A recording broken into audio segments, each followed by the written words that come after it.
Welcome in on this Good Friday. Thank you for joining us here on Live Impact News on WCNC Plus. I'm Nick Sturdivant. Carlene Bragg is in the house. It's Friday. It is Friday. Fridays always feel like, all right, we made it. It took a while for us to get here, but we got here.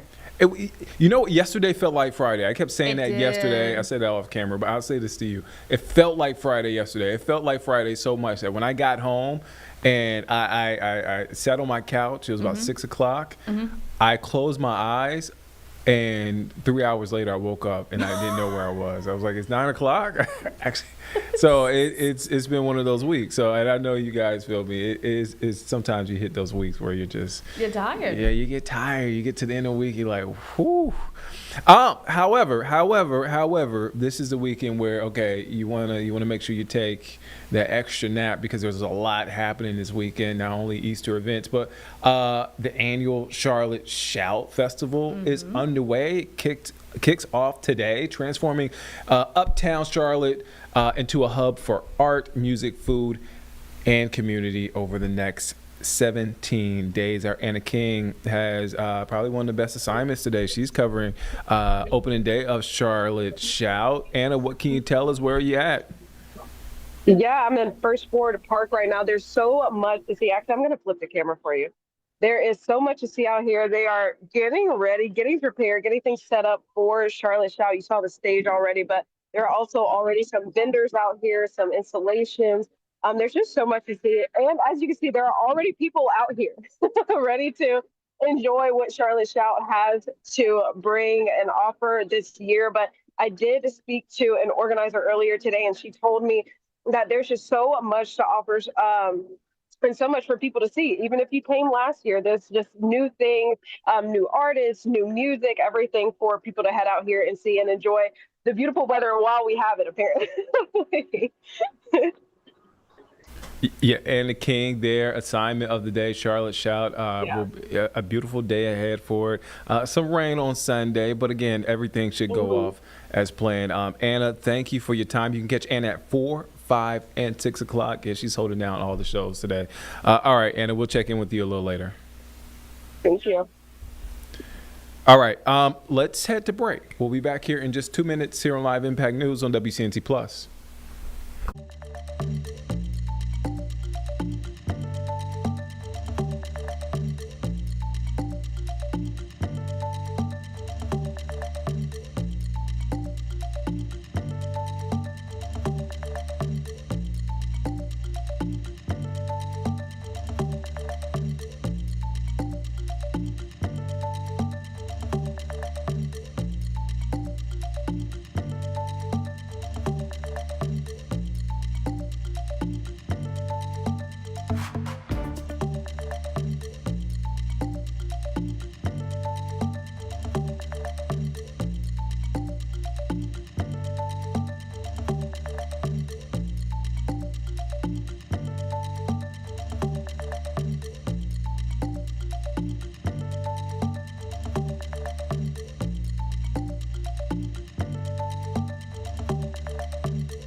Welcome back here on Live Impact News on WCNC Plus. I'm Nick Sturdivant. We want to come back with some breaking news out of Hickory. So this is the post on Facebook from the SBI, State Bureau of from X, from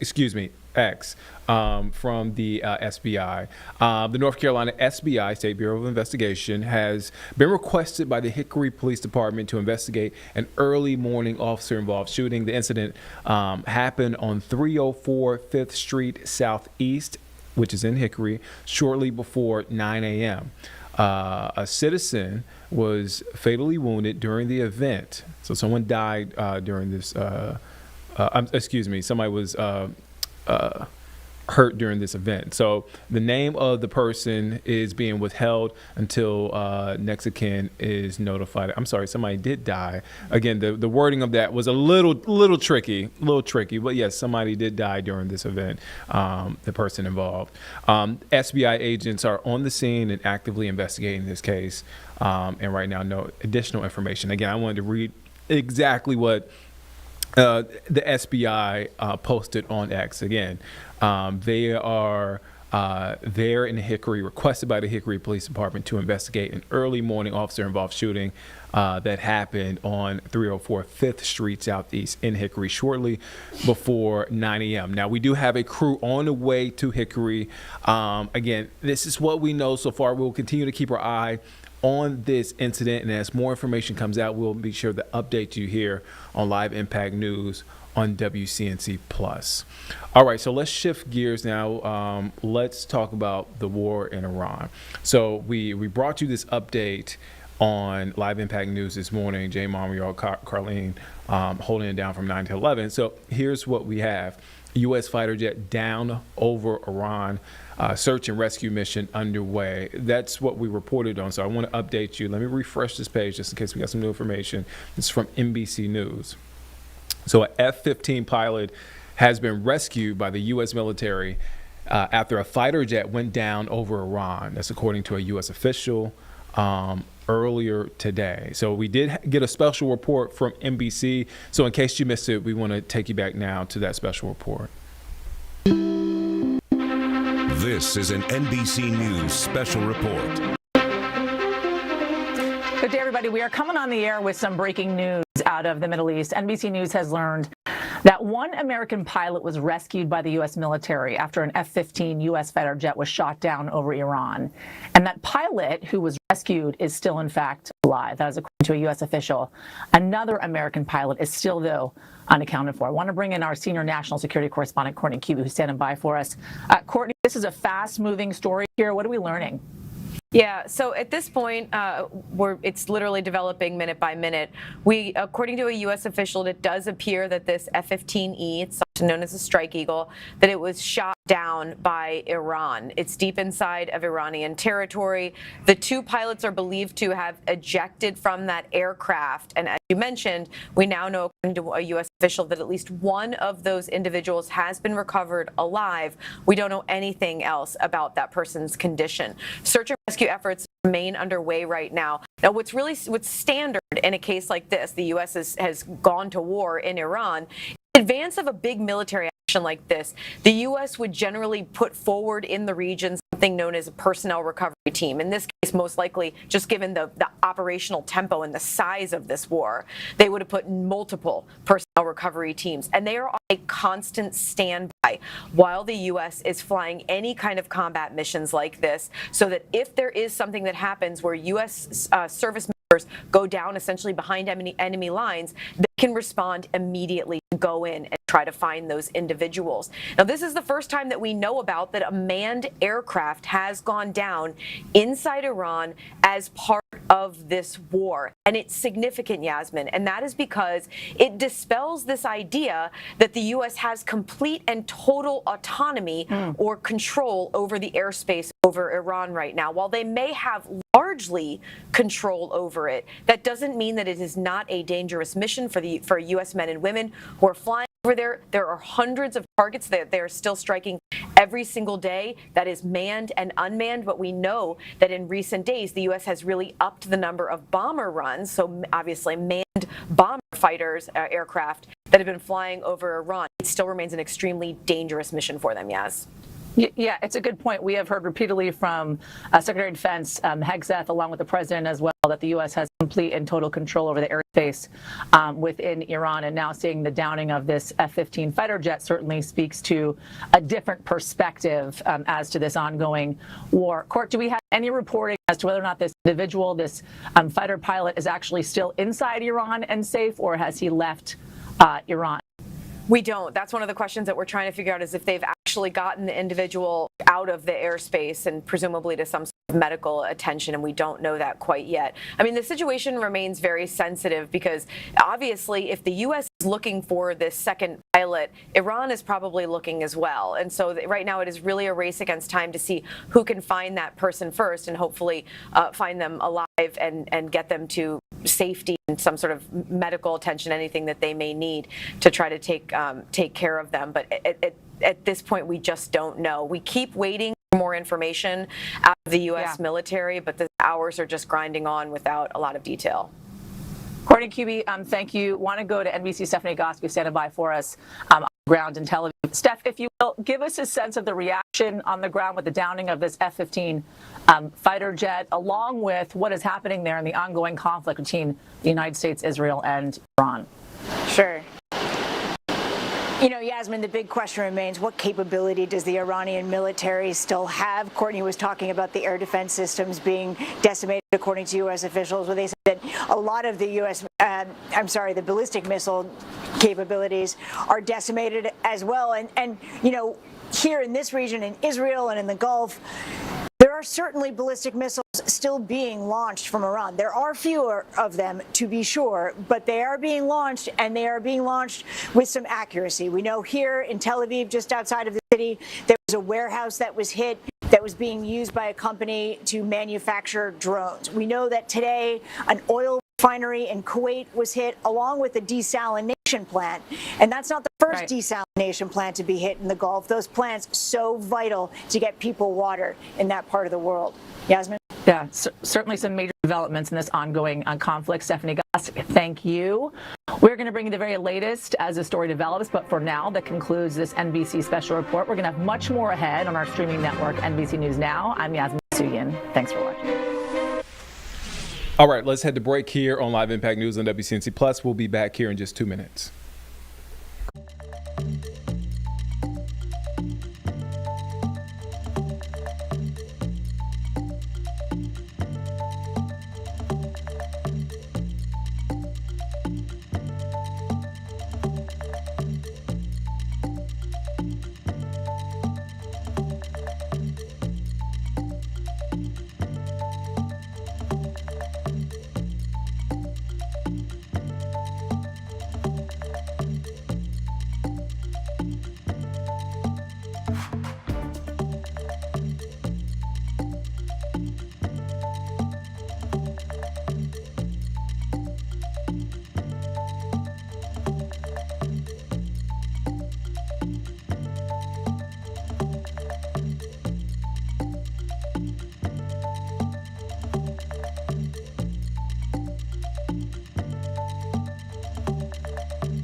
Welcome back here on Live Impact News on WCNC Plus. I'm Nick Sturdivant. A pleasant day outside. I feel like the pollen, it's getting a little bit better outside. It's getting a little better. A little better. Have you been able to like do the walks outside, extended walks outside and stuff like that? Yeah, I can do. Okay. They don't really bother. Thankfully, they don't bother me too bad. Yeah. I'll maybe sneeze here and there, but I don't get the itchy eyes Me neither. or that. Yeah. But like, it's been annoying because my dog, again, Turkey, Yeah. love him, shout out Turkey. He's low to the ground, and he Yeah. loves the grass, walking in tall grass. So Oh, he just man. gets covered. So I have to do a full wipe down every time he comes in. Because of course he's gonna get on the couch, course, he's gonna get yeah. all the things. He doesn't know any better. And he doesn't know any better, Yeah. but so I gotta wipe him down every time. I'm a little tired of doing it. Shout It's out. it's getting a little annoying. Shout out to Turkey. Shout out to Turkey. But it's the pollen count. It feels better outside. It does feel better. I don't really get impacted by the pollen, Right. but I could tell that it feels like breathing wise. My it feels significant other different. does. So the Claritin is he's got to take the Claritin. Ooh, yeah. Mm-hmm. Tough time for a lot of folks, especially going outside. I know a lot of people want to run. They want to do Yep. stuff outside. I get it. But it's going to be a beautiful weekend, Easter weekend. Also, I'm not really a big rain guy, but we need the rain. Yeah. We need the rain. We need like Yeah. one good soaker outside. Yeah. We need it. All right, let's check in the full forecast with meteorologist Brittany Van Voorhees.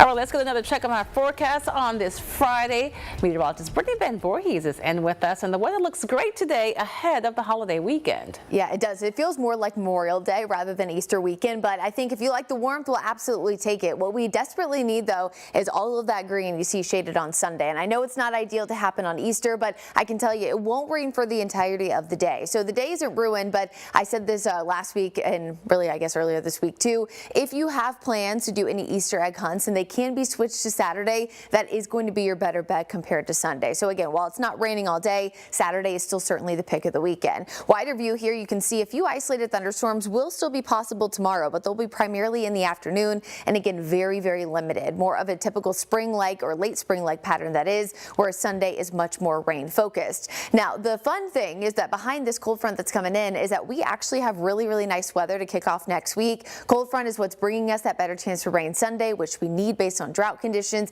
and recent fires, but behind it, we're feeling very, very comfortable humidity-wise. So if you've been kind of feeling like we skipped, spring, where we're kind of on the edge there of that worst humidity and went right to summer, just know that things are going to improve heading into the early parts of next week. Rain again today and tomorrow, very, very isolated. Only thing we have right now is just outside of our viewing area near Darlington, just west there of Florence and I-95. A wider view of the Carolinas shows that it's not just that, but we also have some rain even further to the east. So if you are heading to the East Coast today, maybe spending the Easter weekend at the beach, you will encounter some rain on your trip, but it's again not raining for the whole weekend, but they are getting rain on Sunday just like we are. It's that cold front that's way off to the north and west that is the culprit for all of these changes. So Friday afternoon and evening, again, very, very isolated chance for rain. I don't think it's necessary to bring your umbrella, but you might get caught in a brief downpour. Again, check WCNC Charlotte mobile app for any of that action. It could be, for example, an isolated shower in uptown Charlotte, but then nothing as you get closer to Pineville, South Charlotte. They're going to be very, very limited. Tomorrow morning, we see a few areas of patchy fog, but really the main concern here is a few of these isolated storms by about 5 o'clock. Again, primarily after 3 p.m. 5, they're kind of right over uptown Charlotte area. Still not going to be widespread, so I'm not really concerned about any strong to severe thunderstorms. But again, with folks being out and about, just be aware. If today is limited, tomorrow is a little bit more scattered. Now Sunday, here we are. Here's the big day. Early morning church plans, if you're getting up and at them around 6, 7 a.m., you'll likely be mostly dry. But as we approach lunchtime, that's when rain chances do start to increase. So a few scattered showers ahead of the main line. Here we are at 11 a.m. Widespread rain moving in for the mountains. That's pretty much right over the Charlotte Metro by about 2 and 3 p.m. Thankfully, again, it's not raining all day. You have those early morning plans. Should be mostly good to go until lunchtime. And then once it pushes out, you will have some dry parts of the evening. So not the entire day, but I would prepare for rain Sunday versus mostly dry conditions on Saturday. We're completely dry and quiet early next week because that's where we get that cooler and drier air moving in. Lots of questions because we've been talking about the drought so much over the last few months. Right now, folks, we need almost 20 inches of rain in a 3-month period to get out of drought conditions and back to normal. This is going to get us maybe, if we're lucky, about 1/2 inch for most of the area. It's rain, yes, beneficial rain at that, but certainly not going to bring us enough comparison to where we have been with those drought conditions continuing. Here's those rain chances next 7 days after the isolated potential today and tomorrow. Again, Sunday, 70% chance. It's pretty much 0 from there on out. In fact, even the long range forecast, again, the weather's nice, so I want to be excited about the fact that it's going to be so beautiful early next week.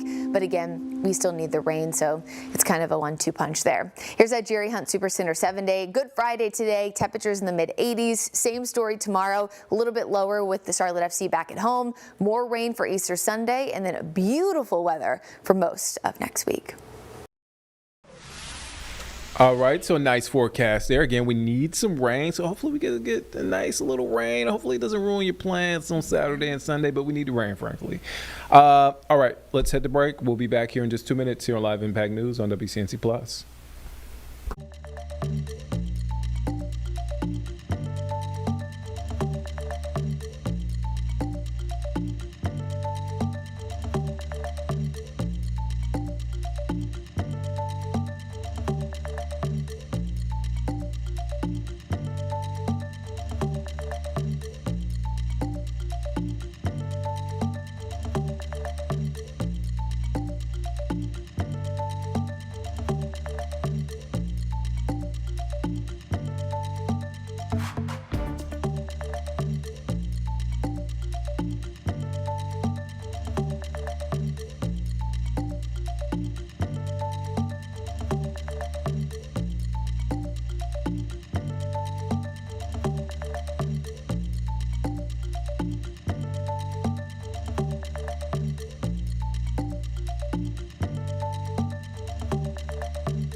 Welcome back here on Live Impact News on WCNC Plus. I'm Nick Sturdivant. All eyes on Artemis 2 as it makes its trek toward the moon. So yesterday, we heard from the Artemis 2 crew, taking questions there from media members. Let's take you there now in case you missed it.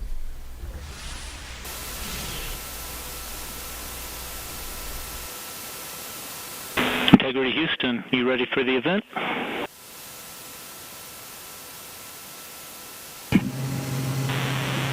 Houston Integrity, we are ready for the event. ABC News, this is Mission Control Houston. Please call Integrity for a voice check. Integrity, this is Gio Benitez at ABC News. How do you hear me? Outstanding. We have you loud and clear. How about us? I hear you loud and clear, and I truly cannot believe it. You are quite literally on the way to the moon right now and still speaking with us. Tell me, how do you feel? What's going through your mind? I mean, this must be so incredible because have you allowed the weight of the moment to really fit in here? Have you allowed that to happen? Well, first and foremost, we all wanted to give a shout out to our families first because we are pretty far from Earth and we have not gotten to say hi to them yet. But there was a moment about an hour ago where Mission Control Houston reoriented our spacecraft as the sun was setting behind the Earth. And I don't know what we all expected to see in that moment, but you could see the entire globe from pole to pole. You could see Africa, Europe, and if you looked really close, you could see the northern lights. It was the most spectacular moment, and it paused all four of us in our tracks. What has been most surprising to you about this so far?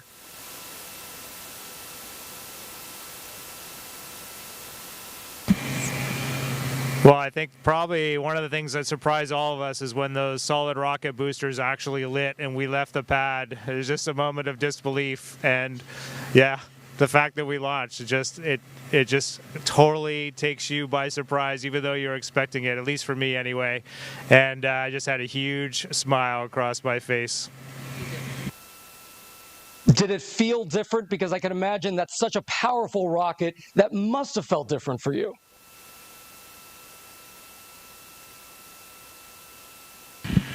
One of the biggest surprises was how smooth riding those solids was. We all expected a really just dynamic ride, a lot of motion. We were prepared to potentially not being able to see telemetry, maybe even not being able to, touch switches, and it was very smooth. It was a definite difference when they separated and we were just on the main engines, but just a steady rumble and a great ride.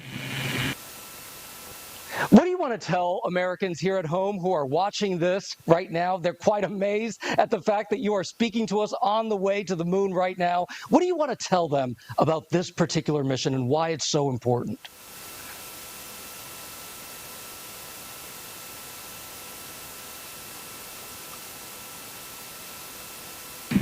First and foremost, I would just like to say thank you. Your support and trust in us has enabled this, and so many people that have worked for so long to make this possible. But also, we're just getting started. We've worked really hard, and even though we were a little surprised to actually launch yesterday, we have a lot of mission left ahead of us. And so I really want to tell them, stay tuned and keep tabs on what's going on. NASA's doing a great job of communicating all the things to come. I can't even tell you how many cheers were there on the ground. I was there watching you all lift off from the Kennedy Space Center, and everyone was so excited, so happy, and that was just incredible. Jeremy, I know this is your first time in space, and you're surrounded by all of these space vets. What's it been like for you that this is your first mission there? I wouldn't even know you're There has been a tremendous amount of disbelief for me. It's just so extraordinary. I just kept saying to them yesterday, I really like it up here. I wish I could have got here sooner. It's just such a tremendous place to be. The views are extraordinary. It's really fun to be floating around, and it just makes me feel like a little kid. I heard that there was a little bit of an issue with the toilet. Which one of you was the plumber?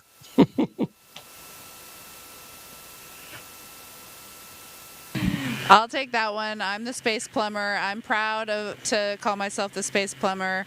I like to say that it is probably the most important piece of equipment on board. So we were all breathing a sigh of relief when it turned out to be just fine. It was just an issue, I think, of sitting for a long time and needing a little time to warm up, a priming issue.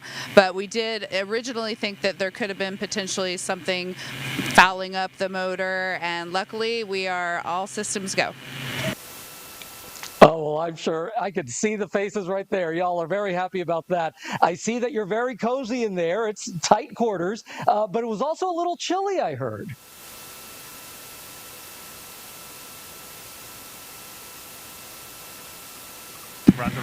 It is quite cold, and yeah, we're wishing we had the lower temperature sleeping bags with us.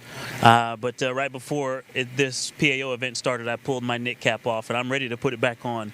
But Houston's been working with us to change fan speeds and temperature set points, and we've actually been able to warm it up a lot better in the last half a day or so.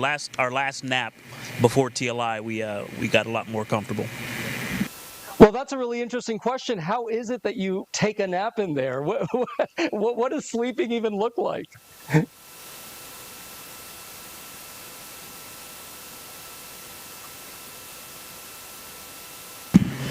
Well, let's see. So we've been off the planet for, about 30 hours now, and we've had 2 very short naps. We actually just gathered for our first meal together in space. That is how busy we have been the last day and a half. It has been really an amazing beginning flight plan, but sleeping here is it's actually sort of comical.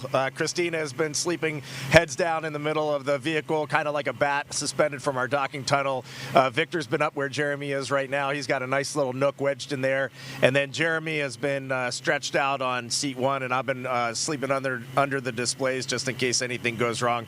It's more comfortable than you would think, and it's nice to sleep in weightlessness again. Every time I was dozing off last night, I had that image that I was tripping off a curb and I was waking myself up, so my body's getting reacclimated. It's been a few years since I've been up here. I've heard it's the best sleep up in space. Do you feel the weight of history knowing that you're going to be traveling farther than any other human?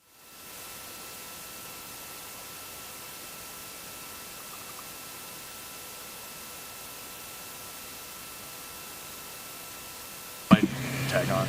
You know, it's a remarkable thing. You would think it would be weighty, but we just feel like we're lifted up by the team that supports us, and you just sort of execute the plan. A lot of people telling us how to work this and manage this vehicle, and a lot of great training, and you just kind of go step by step, which I think is pretty remarkable what this team can do, and it really highlights their excellence. And I think I just want to add, we just got done our translunar injection burn, and it was pretty tense moments there. For a second, and when we got done that burn, we just kind of looked at each other as a crew. We have been to the moon before in 1968 through 1972. It's been a long time since we've been back. And I got to tell you, there is nothing normal about this. Sending 4 humans 250,000 miles away is a Herculean effort, and we are now just realizing the gravity of that. Yeah, nothing normal about this. What are you most excited about once you get to the moon?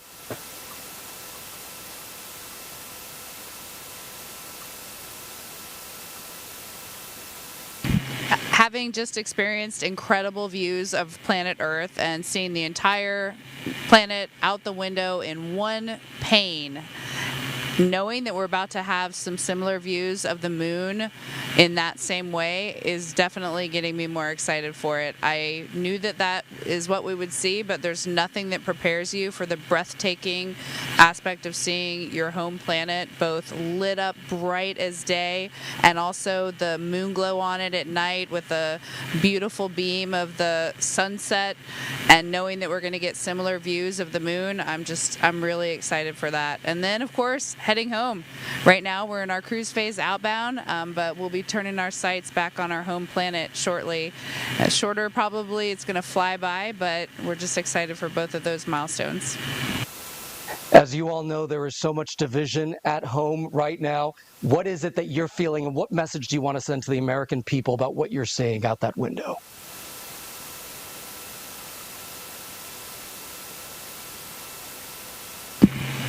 Well, the first thing I would say is trust us. You look amazing. You look beautiful. And from up here, you also look like one thing. You know, Homo sapiens is all of us, no matter where you're from or you know, what you look like. We're all one people. And so, you know, this mission, one of the things that's amazing about being around and just being an astronaut, you know, serving our countries at this time, is that we get to give ourselves a mission that we can hold on to say, hey, look at what we did for the rest of our lives. You know, we call amazing things that humans do moonshots for a reason, because this brought us together and showed us what we can do when we put, not just putting our differences aside, when we bring our differences together and use all the strengths to accomplish something great. And so this mission will give us one of those that we all can remember and hold on to for the rest of our days. And I hope people will tune in and give us a chance. Integrity, what an honor to speak with you. Thank you so much.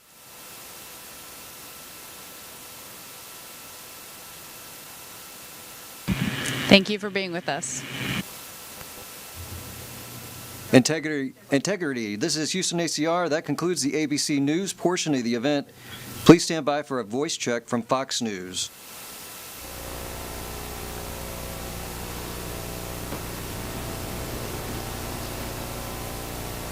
Hey, 910 ready? Integrity, this is Trace Gallagher with Fox News. How do you hear me? Hey, Trace, we got you loud and clear. How about us? I've got you loud and clear. I want to explain to the audience that there is a 4-second delay, so there'll be some pause between the questions and the answers. Congratulations. How does it feel to be the first humans to leave Earth's orbit in some 54 years? Is there a difference in Earth's orbit and being outside the orbit?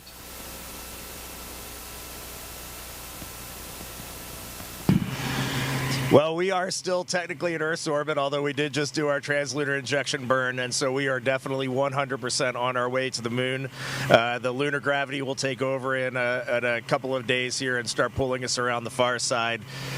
At the end of our translunar injection here about an hour and a half ago, we just really looked at each other, and I know the United States has done this 1968 through 1972, but this is unbelievable that we can put our minds to something and pull it off. This is an unbelievable technical accomplishment.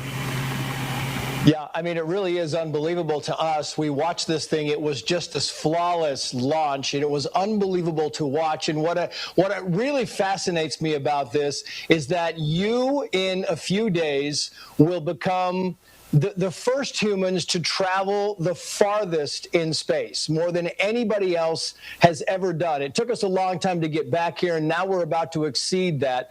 Is that a moment of pride? Is it a moment of history? How do we feel about that?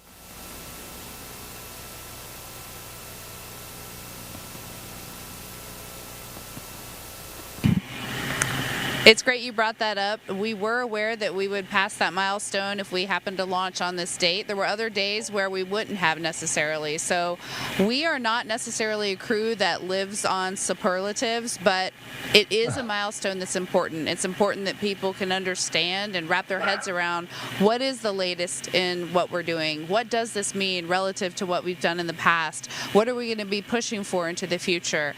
We think that the journey that we've been on and all of our teams have been on with us is so much more than just one number, but we also hope that that number just keeps being exceeded and exceeded by the future crews. That's why we're here, to build a legacy for the future. You know, it's interesting because yesterday, I mean, this thing went off almost perfectly, right? It was on time. Was that surprising? Because, you know, you look back just in recent history and missions tend to be delayed, sometimes hours, sometimes days. This thing went pretty much according to what everybody was hoping it would do. Was that somewhat surprising when they said we are a go for launch?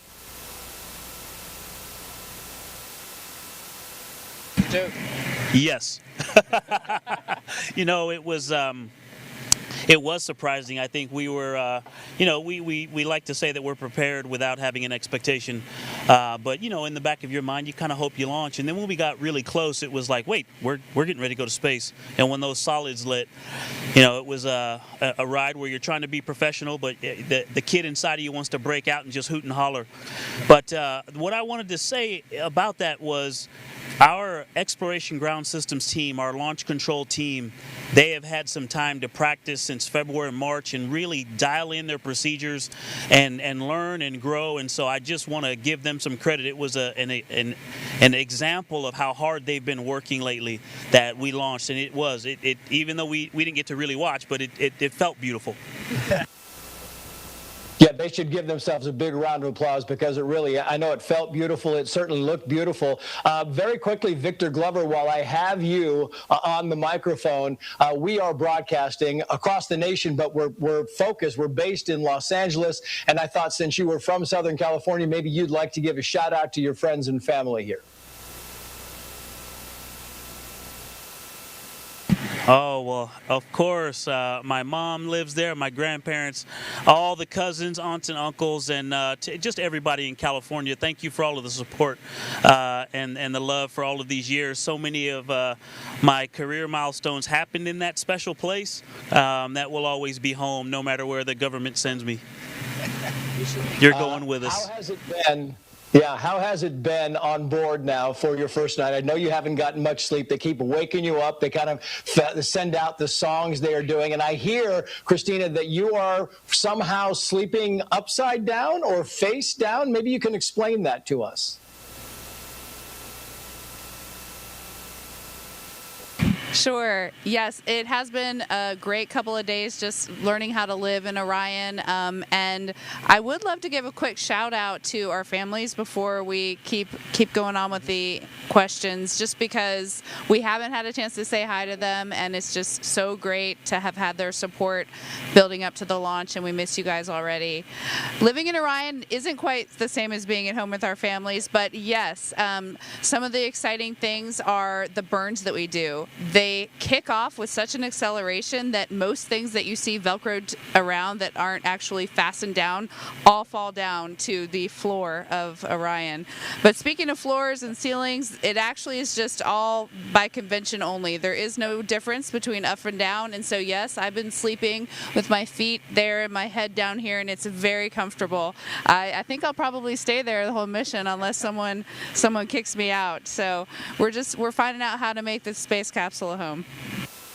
Maybe we can hand it to Jerry Hansen here. And Jamie, you can also say hello, give a shout out to your family. And I'm wondering, while you do that, if you'd like to tell us if there have been any glitches, any problems. I know we heard there was some kind of an issue with the onboard toilet, but beyond that, are we good so far?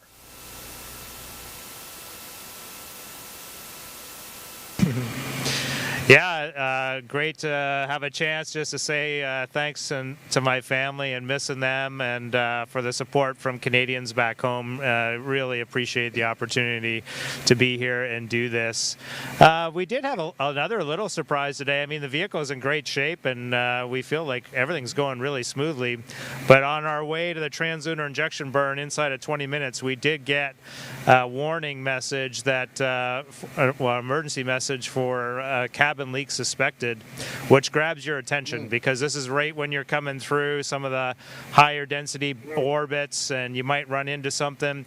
And you go from 20 minutes to doing this burn where you're going to head to the moon to thinking about, are we going to cancel this burn, start getting in our spacesuits, and then trying to figure out how to get home in a day or less. And luckily that was just a little anomaly, and Houston helped us out. They confirmed they were seeing good cabin pressure, as were we on board, and we did the burn, and now we're on our way to the moon. Feeling good about Integrity. She's a good ship.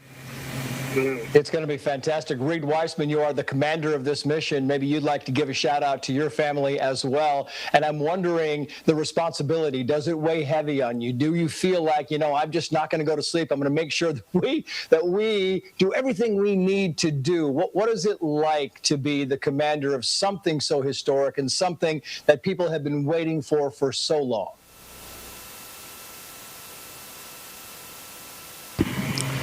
Well, to answer that, I'm learning from my crewmates here. I'm flying in space with two of the most skilled astronauts that we have, most accomplished astronauts, and Jeremy on his first day in orbit yesterday was just getting the job done 100%. So my job here is pretty easy. Definitely sometimes you get a little bit nervous. There's a couple things that caught our attention so far, but it's going great, and my job is very easy. I am definitely getting pulled along by my crewmates. And then you gave me the opportunity. I'm taking it. Say hi to my family, my parent, my dad back in Maryland, and my brother. Probably heading home to Washington, and then everybody back in Houston. My daughters, my girlfriend, everybody's doing great back there. Thank you. I guess really, lastly, what we really need to know is, are you happy so far with the food? Are you happy so far with the wake-up songs and the music? Any kind of request that we can make on your behalf while we get a chance to talk to Mission Control a little bit later? We get a chance to talk to a little bit later. We just had our first meal together. That's how busy it's been. And this morning, our lead public affairs, Courtney Beasley, we heard her voice come on the radio first, and she introduced the songs and some amazing messages from the teams across this international program that have put this vehicle together. And we all agreed we would wake up slow and get into the day easy and quiet. And this morning, we all got up cheering and rocking and getting everything ready to go. It was the perfect way to start our day.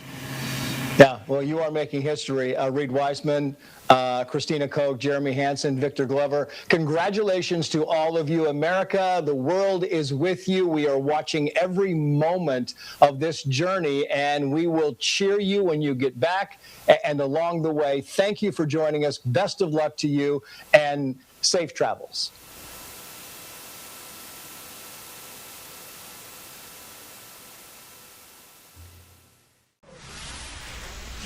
All right, so that was great to hear from the Artemis crew there. All right, we'll continue to check in, follow in on how that mission is going. Let's take a quick break. We'll be back here in just 2 minutes here on Live Impact News on WCNC Plus.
Welcome back here on Live Impact News on WCNC Plus. I'm Nick Sturtevant. We are continuing to track the Artemis 2 mission. And so yesterday, our very own Brittany Van Voorhees got us a chance to speak with a NASA expert about the mission, Dr. Joe Westlake. Here's that full interview. All right, the crew of NASA's Artemis 2 mission is in flight. They're preparing for the first crewed flyby of the moon in over half of a century. We know all of the Apollo missions back in the 60s and 70s. They launched last night from the Kennedy Space Center in Florida. Joining us now to talk more about this historic moment is Dr. Joe Westlake. You are a heliophysics division director at NASA. Thanks for joining us.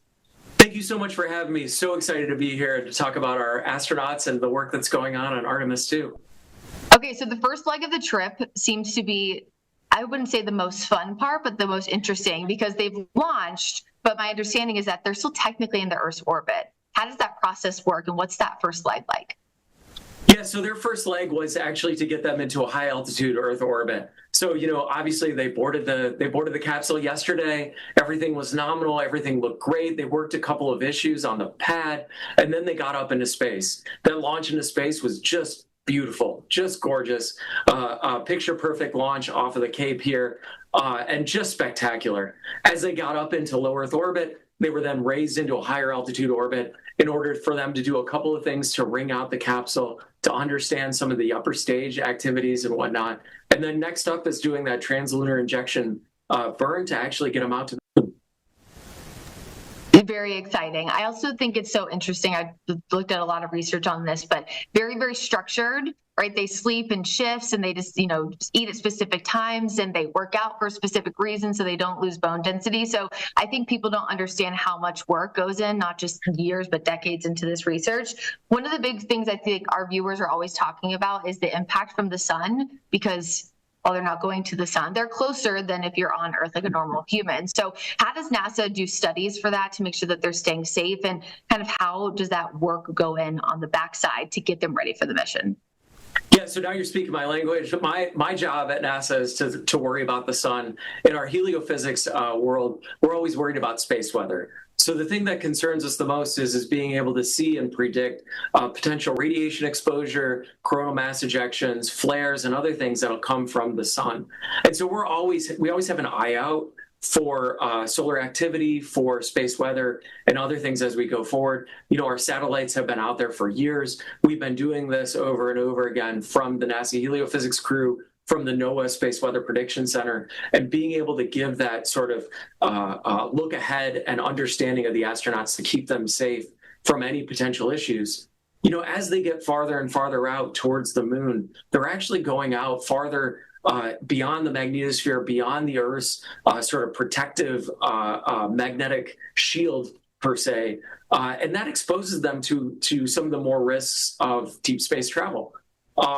There's a lot of contingencies in place. The Orion capsule is well shielded. The crew is well protected from this, and they have contingencies in place in case we do see, a flare, or we see some coronal mass ejection or something. Our chief meteorologist is a huge weather nerd, so our viewers know all about, the CMEs, and we'll give them the chance to see the northern lights and all that good stuff. But on the subject of the sun, there is a solar eclipse that seems like it will be viewable for the astronauts. How does that work? Is it different than on Earth when you're out there? Can they see things we can't? How does that all play out? Yeah, so the really cool thing is that they're going to be able to see an eclipse likely on both sides of the moon. So they'll see the sun set and the sun rise. Now, the difference is when we see a total solar eclipse on the Earth, you're in the spot in which the Earth and the moon are set up perfectly to see the entirety of the solar corona, the solar atmosphere. When they see the sun is significantly smaller in their field of view. And so they're just going to see sort of a part of the solar atmosphere as it goes beyond and behind the moon. I'm really interested to see in their eyes, in their perspectives, and the images and science that they get coming back from this. It's a very active time on the sun. As you know, we're in solar maximum. And so I expect them to see some things off of the atmosphere of the sun that'll hopefully tell us a little bit about what's going on off of the limb and some of the active regions as they rotate around on the sun. It's so much more than just trying to get cool pictures of the moon. People need to know. With that being said about the sun, we have seasons. Of course, we're in spring here on Earth, but the sun has seasons too. And my understanding is that can influence what the astronauts see, what they experience, but also eventually, if we're trying to put humans on the moon at some point, it can also impact them as well. Can you tell me about that? Yeah, so as you talked about the seasons or the way the sun changes over the years, the sun has basically an 11-year cycle in which it goes from a very active time where you see more and more sunspots to a very inactive or solar minimum time in which you see very few sunspots. Now, the sunspots are where we usually see activity come off the sun. That's where flares emerge from. That's where coronal mass ejections and other things emerge from. And it's caused because, the sun is this giant ball of ionized gas, and it sort of twists itself up every 11 years into this, very energetic time period. And then, its magnetic field actually flips within that. And so every time that it twists itself up and then it rotates, it creates this solar minimum, solar maximum. Now, we just came off of the solar maximum about a year ago. We're sort of in the declining phase now, so we're seeing fewer and fewer sunspots. But that declining phase is going to take us many years to get out of. And if we're going to have this long-term permanent base presence on the moon, we're going to need to be able to deal with, manage, forecast, and understand the space weather before it gets to us. That's our next job. That's what we're working on in heliophysics. So cool. I mean, it's hard enough to forecast the weather on the Earth. I can't even imagine trying to do it. For sure. Oh, for sure. So my last question is a little bit rogue, but I want to know what your personal thing is that you're most excited for. It could be photos, it could be the science, it could be maybe one of each. I just want to know what you're most excited for. I am most excited to hear the experience from 4 new people going to the far side of the moon, to just hear in their words what it is like. I think, over and over again, we launched a multitude of things from heliophysics into space last year. We had 6 launches across our fleet, all of them robotic missions to understand a multitude of different science topics. And the emotion that came from those launches was amazing. It was something that really filled my heart with joy. But seeing and hearing from 4 humans on board, it was just even that much more. And then over and over again, just hearing the experiences, hearing their ideas, hearing them as they go forward, and then hearing like the personal touches that come from each one. I remember hearing the last words from the crew before they launched, the note from the commander of full send, right? I mean, it's a different generation. It's a different perspective, and I can't wait to hear and see it. And it's such a unique perspective. I actually interviewed Dr. Charlie Duke on the 50th anniversary of Apollo, what was that, 16 that he was on, back in 2022. And it's just like such a small, unique experience that so few people get to experience. And so that's really cool. Well, thank you so much, Dr. Westlake, for being here. We're looking forward to everything going smoothly, hopefully tonight, as they are able to get out of the Earth's atmosphere, and we'll be looking forward to what they learn and tell us at the end of the 10-day orbit. Thanks for being here. Yeah, super excited. Make sure to follow along at nasa.gov, and just excited that everybody is watching along, and good luck and Godspeed, Artemis 2. Yeah, and of course, nasa.gov, all the information's there. We'll also have continuing coverage on WCNC Plus and WCNC Charlotte. Hope everybody has a great day.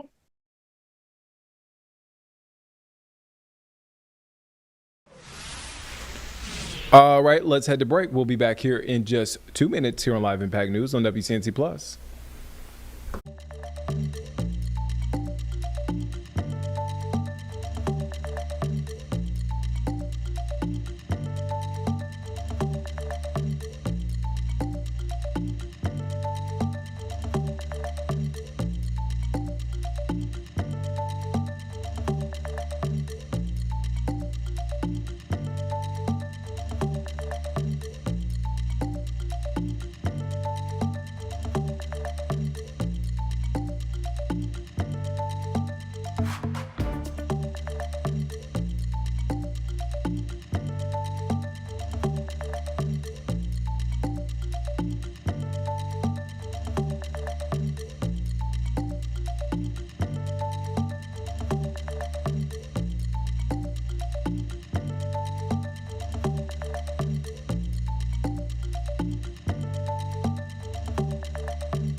Welcome back here on Live Impact News on WCNC Plus. I'm Nick Sturdivant. All right, more Artemis 2 coverage. We are continuing to follow that mission there. We heard from the crew earlier. We heard from a NASA expert. Now we want to hear from our own expert, Chief Meteorologist Brad Panovich.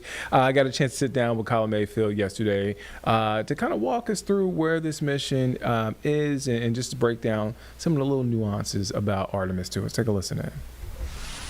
Today is all about orbiting maneuvers and whether or not they will be approaching potentially the moon today. So we're going to bring in Chief Meteorologist Brad Panovich, who did an amazing job yesterday with WKYC's Betsy on hours of coverage. You guys watching this from start to finish, through the checks, through the initial launch, and as I said, they're getting some amazing views, and thanks to NASA, because the technology, as you guys alluded to all day yesterday, has just been striking. So talk about what is really up for today, what they'll be doing, the crew themselves.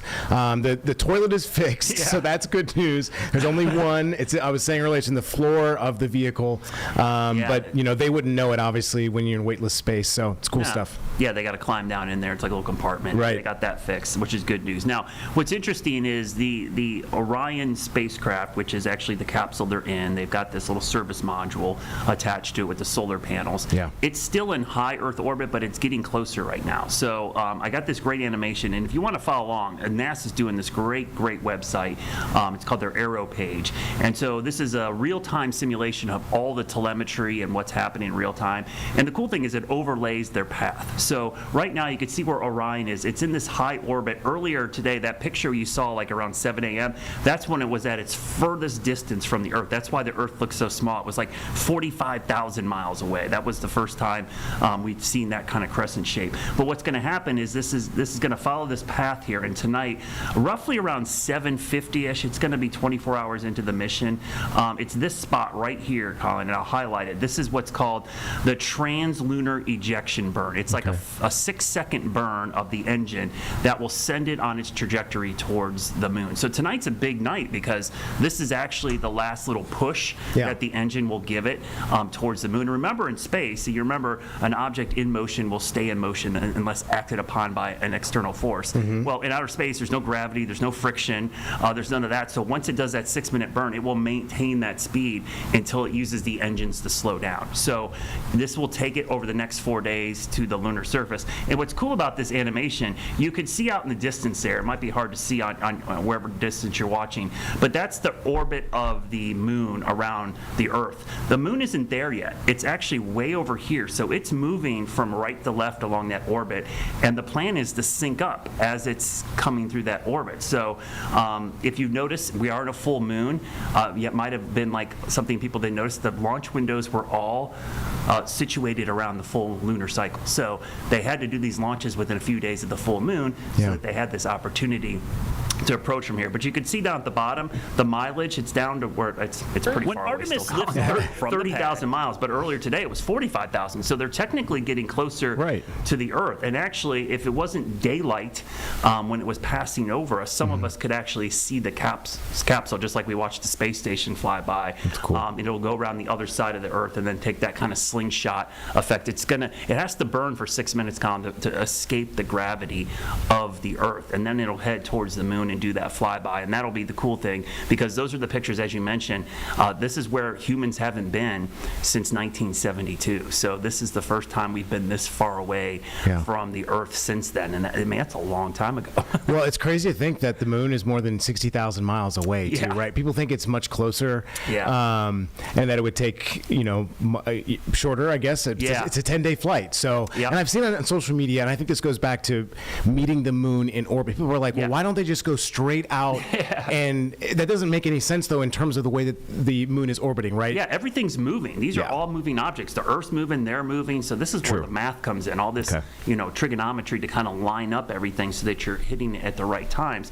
The other thing is, they could throw that engine and burn it forever. They'd use all their fuel, but they'd be going so fast, then they'd have to use just as much fuel to slow down. So this is all calculated to make it the smoothest flight possible out out to the moon. Now, I think we watch a lot of science fiction. Yeah. We got warp drives and stuff, and we're just going to go straight out Interstellar. there. Yeah, that's not the way this actually works. And the other question I got a lot today, Colin, was people are like, well, why are we doing this, all these tests? Why are we doing this? This is all new equipment. We're not using Apollo technology. Right. None of this stuff has ever been used before. So just like the Apollo missions, remember, the first Apollo missions, they didn't land on the moon either. They did test flights. Step by step. They went out there, they set up the lander, they set up the deorbiter, because remember, they got to put spacecraft in orbit around the moon that they can take to land, because then they have to come back up and then escape. So all this stuff has to be set up ahead of time, and because this is all brand new, it's 2026 technology, it all has to be tested, and many things that are happening right now are happening literally for the first time. So the trajectory, speaking of equations and trigonometry, their planned trajectory will be to re-enter Earth, and then they'll go back to the Pacific Ocean, over the coast of San Diego. Now that's where they hopefully will be splashing down. Sometimes it moves, in shifts, depending on the curvature of the Earth and where the Earth is at the moment when they come back. Talk about what folks will be able to see maybe here in Charlotte. It seems like it's way too west for anything that we'll see. Yeah, I've been looking carefully at the orbits, and a lot of the initial orbits have been closer to the equatorial areas. So even if they were to pass overhead, it's so far south we can't see it. Now, if you do have a telescope, there's a good chance. I looked tonight because there's a chance tonight that we might be able to see it close to the moon, because we'll be looking towards the moon. It's kind of hard to tell from the planet here, but the North America is right there in the foreground. So the moon would be there. So when it's making this cross back, it would actually look like it's close to the moon. It's not. It's kind of it's deceiving because it's in the foreground and the moon would be off in the distance. But there is a chance tonight. I think it's around 8:50 or so. I'll have to look back because I was trying to plot it today. A couple astronomers have been trying to calculate the positions in a couple pieces of software I use to kind of align it up. But there might be a chance you could see it there. Now, when it gets close to the moon, it's going to be really hard to see because it's going to be a tiny little speck compared to the moon. Now, if you have high-powered telescopes, obviously NASA is going to be tracking it. We would not be able to see it with the naked eye. We're going to have to watch the feeds. And by the way, NASA's doing a really good job. They've got several YouTube channels going, streaming updates continuously. This website is amazing because you can watch this stuff in real time. The cool thing is, Colin, you can click on the mission view and it zooms in and shows you actually the orientation right now, and you can see kind of the solar panels out there, and they're facing the sun. That's why the shadow is there. And so the shot we had today was kind of that crescent shape off in the distance. That was taken, I think, from a camera on one of the solar arrays looking back in this direction. So it's pretty cool. So the kids would love to play with this. You can kind of zoom in and pan and tilt and then look at the mission, and then along the mission way you can click on the little dots. It'll show you these are these burns that they have to go through to slow down and stuff. So it's cool. Really interactive and kind of shows you how the whole mission is going to go. You can even look at their menu, which is kind of cool. They've got all this great food. It does not look like space food. You and I remember as kids, I tried it down at space camp. It was not good. Freeze-dried stuff like MREs. They've got legit food. I didn't do well. Yeah, tons of coffee and stuff. So that technology. The other cool thing, and I don't know if a lot of people know this, all the astronauts were able to bring their iPhones. This is the first time that they've allowed smartphones to go into space. Interesting. So I've been getting questions like, why are these pictures so good? And why is this? Well, they're literally using their iPhone and shooting it out the window in some cases and sending images back. Speaking of technology, Brad, I'm listening right now to the NASA comms and the commentation or the commentary that's coming out of Houston. We just learned that when the crew woke up, they listened to Green Light by John Legend. Oh, wow. Interesting. Well, I was going to say, when you were speaking, and I didn't mean to interrupt there, you could see the shift change of Capcom. The captain of the communications, maybe, there inside the NASA, nerve brain center, I guess you can call it. So interesting that, they obviously have to take shifts. People are always working, watching this. People would think that maybe these folks get a break. They do, right? But other folks come back in to replace them as well. So it's interesting. And it seems like, at this moment, I've been seeing a lot of questions in terms of, are they flying this thing manually? In some respects they are, right? There are other systems that will help navigate. But I think at this moment it's more resting, kind of waiting for, the initial burn, as you said tonight, and seeing where things have gone. I mean, there have been other burns that have gone on throughout the day as well. But this is the biggest one that'll happen tonight, right? Yeah, so they had several burns earlier when they had a bigger module attached, and that was to get them into that high Earth orbit, to slingshot them around. Now they have the smaller engine, which is basically the service module. It's a small part. That's where the solar panels are attached. There's a smaller engine on there, and this is the big burn that's coming up. You mentioned mentioned control and the communication. It's really important. That's manned 24/7 because they're monitoring things all the time. The other thing, there is a lot of autonomy here. They could technically have the computers fly this whole thing.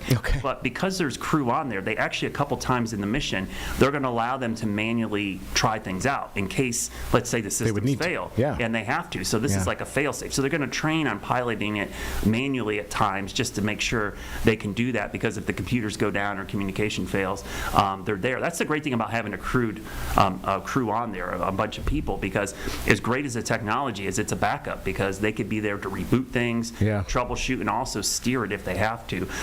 But they can literally put this thing on autopilot. That was like Artemis 1. It was all autonomous, and they had nothing, no human was really on board doing anything. The problem with that is if something happens on board, there's nobody there to fix it. Now we do. We've got 4 astronauts that can fix things and repair them really quickly. Well, I think people need to put it in perspective. Training for 2 years for 10 days, right? So if anything goes wrong, right, there were so many differentiations in terms of caveats they throw at these astronauts, and obviously they, we met the other backups, right, in case some of those astronauts couldn't go. So there are so many background contingency plans that are in action. It really just blows my mind that NASA really thinks of everything. Oh, absolutely. It was interesting. Talk to me about this, if you would.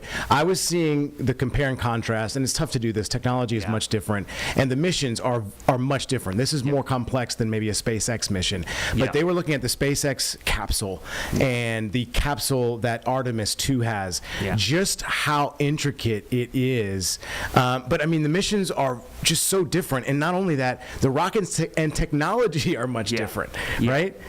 Yeah, the SpaceX. So the SpaceX has their Falcon 9, which has been their workhorse. That's where they launch all the satellites. That's only to get basically satellites into orbit. It can take the Dragon capsule. The Dragon capsule. They'll get people up to the space station back and forth. That's a very good platform. But because this is such a high orbit, and because they needed so much fuel to do these other burns, they couldn't put this on a Falcon 9. They would have to use one of the larger rockets. That's why the Starship's being developed by SpaceX.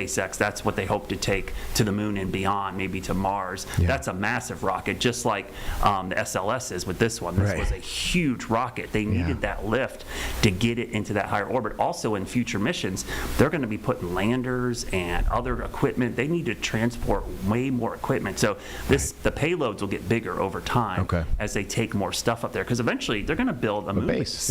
And Blue Origin's going to be involved with this, and SpaceX. So it'll be all their partners, all these private sectors. They're working on landers and other things that are coming next year and the year after. So this will be a collaborative effort among all of these agencies coming together to get this moon base built, maybe even put a factory there where they're going to produce fuel on the moon. And the next step, and this is what people don't really think about, we're thinking about the moon. Mars is actually the destination of all this. Because the moon's just a stopover. Yeah, we want the moon to be like the rest stop, the place where we're going to stop. Buc-ee's, right? Yeah, refuel.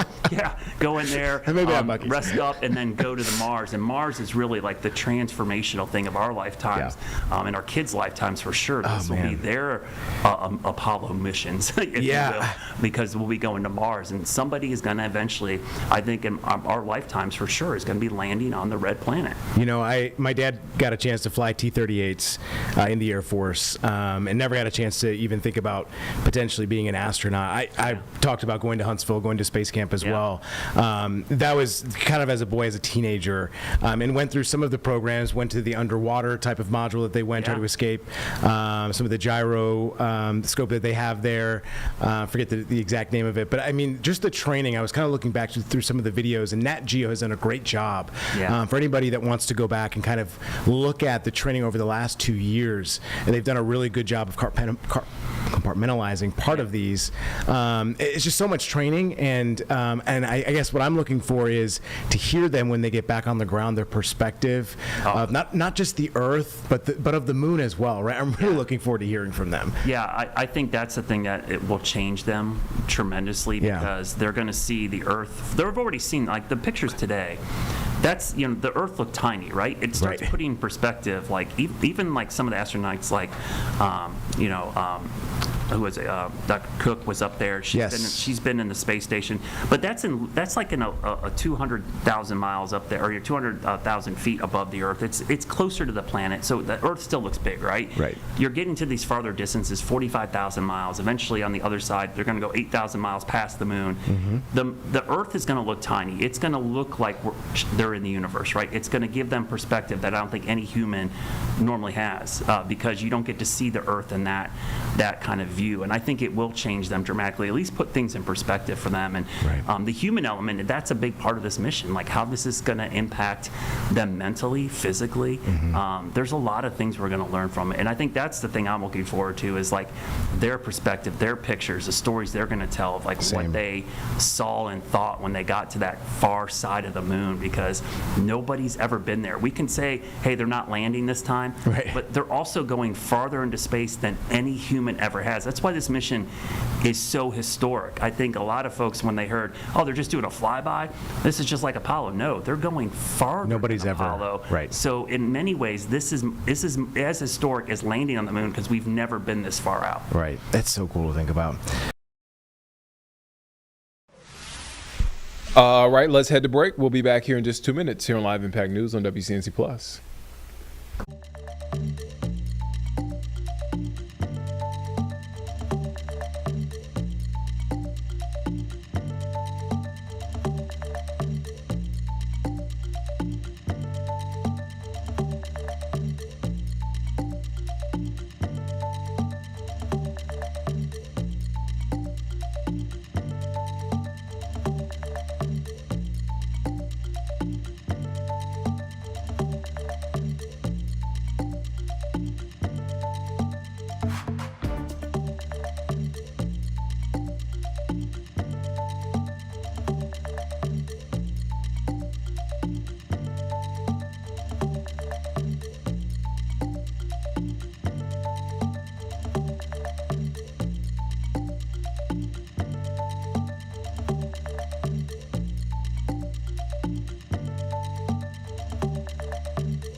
Welcome back here on Live Impact News on WCNC Plus. I'm Nick Sturdivant. So a lot of folks continue to ride past gas stations and continue to see, yes, big old sigh. Big old sigh. Those prices continue to tick up gradually by the day, by the week.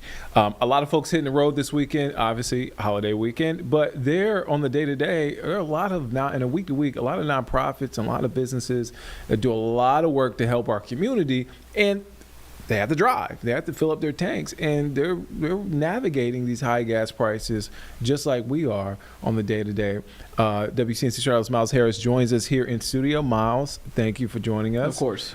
You spoke with the good folks at Feeding Charlotte. Yeah, so that's one of the organizations, and I'm glad that we're having this conversation because you're familiar with them as well. And so Feeding Charlotte's an organization that they get volunteers, and they go to restaurants or their businesses, and they pick up like leftover food that would typically be thrown away or just not used, and they get that food and they actually deliver that to people in need, families, other organizations, things like that. Again, we're talking about it, the driving factor, right? So these are volunteers that are going from one part of Charlotte or one part of the Carolinas to another to deliver this food.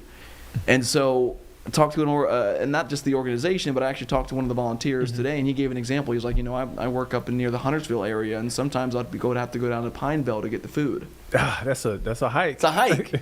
But with these gas prices now, it's putting them in a pinch as well. And so that's kind of what the story is that we're tackling today, kind of how these gas prices are impacting this organization and their volunteers. And I can even tell you this, the volunteer that I spoke with said that, because of these gas prices, I've already had to cut back on the amount of times that I've been able to even volunteer with Feeding Charlotte, where he was doing it 3, 4, 5 times a week.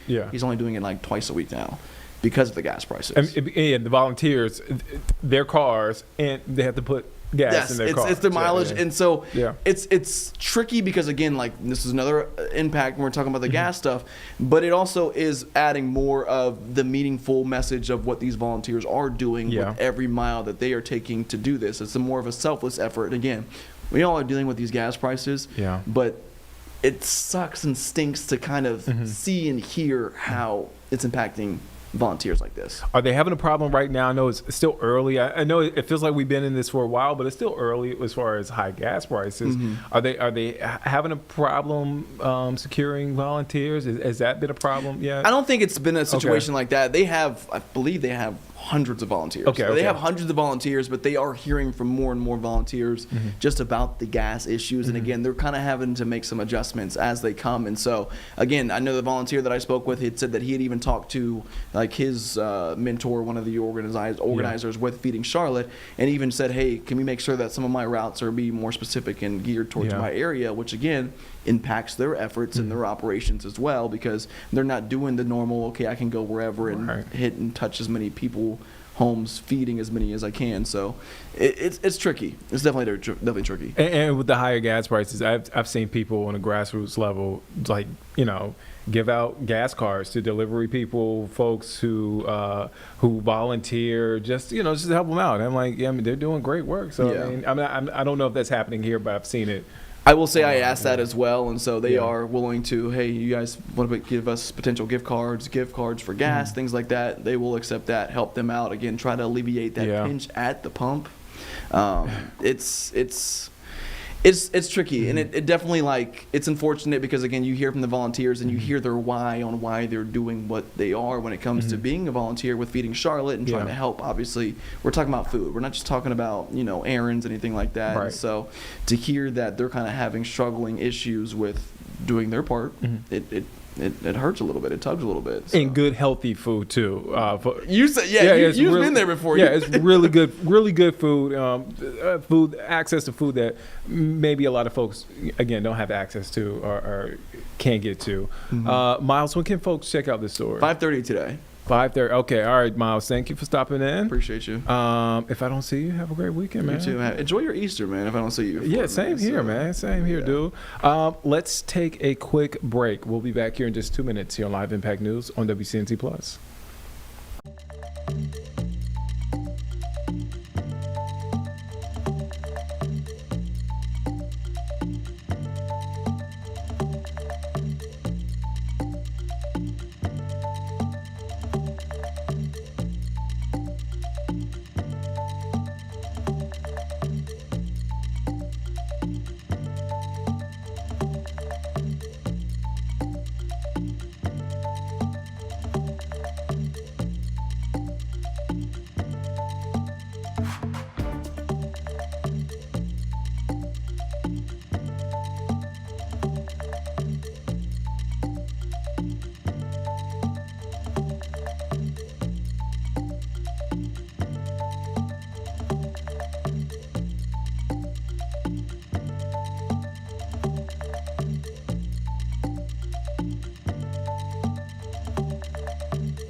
Welcome back here on Live Impact News on WCNC Plus. I'm Nick Sturdivant. We want to head over to Jacksonville, Florida. What's happening right now? Civil rights attorney Ben Crump is holding a press conference in regards to a viral Jacksonville Sheriff Office arrest video. Let's take a listen in. Attorney Daniels, but everybody across America, Pastor McKee, Dr. Newman, they have seen this video of this young man, and don't take Ben Crump's word for it. Watch the video for yourself. I mean, he doesn't resist. He complies. And that what they say something here? Just comply. Well, he complies. Mr. Milker, he complies. And yet, they have him on the ground face down, and they kick him repeatedly while he's face down. Not a threat to anyone. And then they punch him at least 6 to 7 times, kick him at least 3 times, breaks his jaw, causes him to vomit, causes him to have a puddle of blood under his face. And this is a person who is complying. The police cannot be the ones who break the law if they want to be the example of how to uphold the law. We don't need outlaws. What we need is law enforcement who respect the Constitution.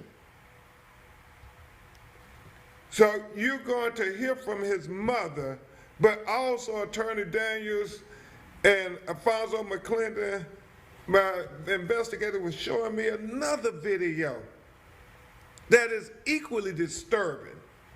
The video of Travis Brinkley that has been released to some of you today. And you see the exact same pattern and practice of brutality at the hands of the Jacksonville Sheriff's Office deputies.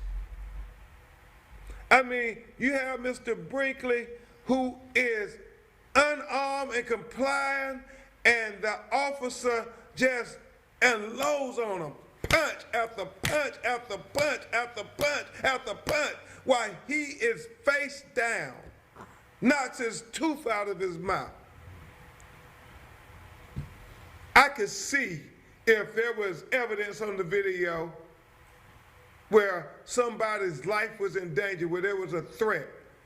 But the son, Williams, was unarmed, Travis Brinkley was unarmed, and you all know William McNeil was unarmed, a college student who they busted his window. And so we have Exhibit A, B, and C. Jacksonville, how many more exhibits do you have to see before you say, we will not allow the sheriff's office to engage in excessive force? We will not allow the sheriff's office to violate the Constitution against our citizens. We will not allow the sheriff's department to have a pattern and practice of excessive brutality against black citizens. How long, Jacksonville? How many more exhibits, Jacksonville? I know that you see the videos. Don't turn away. Ask for accountability. In fact, demand accountability. You have that right to say that we expect our law enforcement community to be able to build trust with the community. It starts with transparency, but you must have accountability, and that is the only way you get to trust. And again, you don't have to say no more. Just everybody watch the video. Just watch the video. Watch the video. Don't take our word for it. They try to say that Attorney Daniels, Attorney Robinson, and I are exaggerating. Watch the video. And imagine if that was your child, if that was your loved one, if that was you. But by the grace of God, it could be so many citizens in Jacksonville. You say, oh, well, it's not my family. Well, Senator Hill, I tell them, keep walking and driving and breathing in Jacksonville. It could be you up here with Attorney Crump and Attorney Daniels. And before it comes to your doorstep, let's do something about it. Let's be a beloved community where we can say, no more JSO, no more video JSO, no more brutality JSO, no more racial profiling JSO, no more cops killing people unjustly JSO, no more JSO, no more, no more. At this time, he's been fighting these battles a lot by himself, but I'm honored to stand with my good Omega brother who, as I said, has been a tireless civil rights champion, especially here in Jacksonville, saying that we can't look away. We have to do something about this. We have to file lawsuits. We have to take depositions. We have to get discovery because, like the great Ida B. Wells said, we have to document the atrocities and the abuse. And as Ida B. Wells said, I mean, this is our legacy, to live up to the courage of Ida B. Wells, the great journalist who said the killers write the police reports. They can't be the only one write the reports. We too have to document it. We have to tell what we saw. And thank God for technology because we see it. And when Attorney Daniels sees it, he doesn't look away. So I give you my co-counsel, my brother, Attorney Harry Daniels. Thank you, Attorney Crump. You know, they say once is a happenstance, twice is coincidence, 3 times is an enemy action. Me and Attorney Crump, we go all over the United States of America, and we deal with these type of cases, law enforcement misconduct and other type of cases, civil rights violations. And I can unequivocally say, from the Pacific to the Atlantic, from the Mississippi Delta to the Great Lakes of Michigan, Jacksonville is the worst sheriff office when it comes to use of force against the citizens in Duval County, unequivocally. The reason why is because they have policies that allow their officers to engage in these actions. It's not just these officers that's doing these, that's rogue officers. They have policies they've got in play where they're allowed to have distractionary strikes. Have policy where they don't allow, the officers don't have to report the use of force on, when they use of force against individuals, so long as a person don't claim that they're injured or taken to the hospital. This is a pattern practice that have gone on for a long time here in Jacksonville, Florida. When you see these videos with Mr. Williams, Deshaun, it's indefensible, it's unjustifiable, but we probably have the state's attorney give a brief and try to justify it. We have law enforcement officers here on the... All right, so we want to come back here at home. We are 3 minutes past the top of the hour, 2:03. Thank you for staying with us here on Live Impact News on WCNC Plus. I'm Nick Sturdivant. We want to get back to breaking news that we updated you at near the top of the show. This is a live look at the scene. We have a photojournalist, Pierre Simmons, there on the scene. You can see there, this is in Hickory. So I want to read what the State Bureau of Investigation has posted on X. It reads, in North Carolina, SBI has been requested by the Hickory Police Department to investigate an early morning officer-involved shooting. The incident happened on 304 5th Street Southeast Hickory shortly before 9 a.m. A person was fatally wounded during the event. So if someone died during this, the name of the individual is being withheld until next of kin is notified. Again, as you see there, law enforcement there on scene, SBI agents, also Hickory Police there, Police requesting the assistance of the SBI, which is typical during officer-involved shootings there. All right, so that is a live look at the scene. We want to get out now to more breaking news that we're following, this time on I-77. This is near Rock Hill. We're working to get that shot up for you. Here you go. Oh, sorry, Carlene. Go ahead. Here you go. All right, this is a live look at the backup. Bear with me for a minute, kind of going from information to information, from tab to tab here. But that is a live look. The Celanese, near Celanese Road. All right, the latest. Doesn't look like we have a sort of a cause, but we do know all lanes are blocked. And again, this is I-77 North, exits 82A, 82B. SCDOT just says crash, all lanes blocked. Okay. This is right at the exits 82A, 82B. Like, this is like right where the big couple exits are for Rock Hill. Your Cherry Row, your Dave Lyle Boulevard, all that. That's right kind of where this is. So this is going to be a pain. I'm not going to lie to you. This is going to be a pain in the butt. Not ideal for folks who are either trying to make it back to lunch from a lunch break or hitting the road. Hitting the road early. I'm just Easter, who knows? Anything, any Easter events, This is anything. not a fun time. Yeah. So that is a live look there. Again, a crash there. Do we have some movement? We do have some movement. I don't know if that's just inching a couple, yards. Who knows?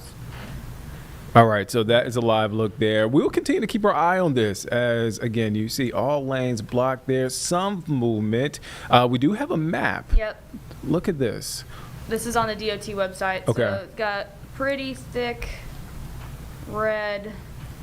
Does it show you how far this sort of backup is? So I don't have it pulled up. I would tell you I don't have it going backup. to you're going past a mile marker 79-ish is when it just really starts slowing down. So it's probably about 3 or 4 miles back at this point. Yeah. Just not ideal. Less than ideal for folks there out there on the road. So again, if you listen to us about to hit the road there, headed towards Rock Hill, just want to give you a heads up about this. Again, Celanese Road, as Carlene mentioned, as you're entering Rock Hill.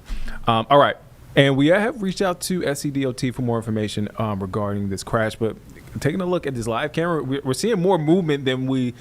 This is good. This is good. We don't know if everything is clear yet, but we're seeing some movement here. But we'll continue to keep our eye on this. As we do that, we will take a quick break. We'll be back here in just 2 minutes here on Live Impact News on WCNC Plus.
Welcome back here on Live Impact News on WCNC Plus. I'm Nick Sturdivant. So we want to get to the more than 30-year case here in North Carolina. We got some big news yesterday from it, the Leandro case. You probably heard about it if you are familiar, have been here in the area for quite some time. So I want to read this before we get to Julie K.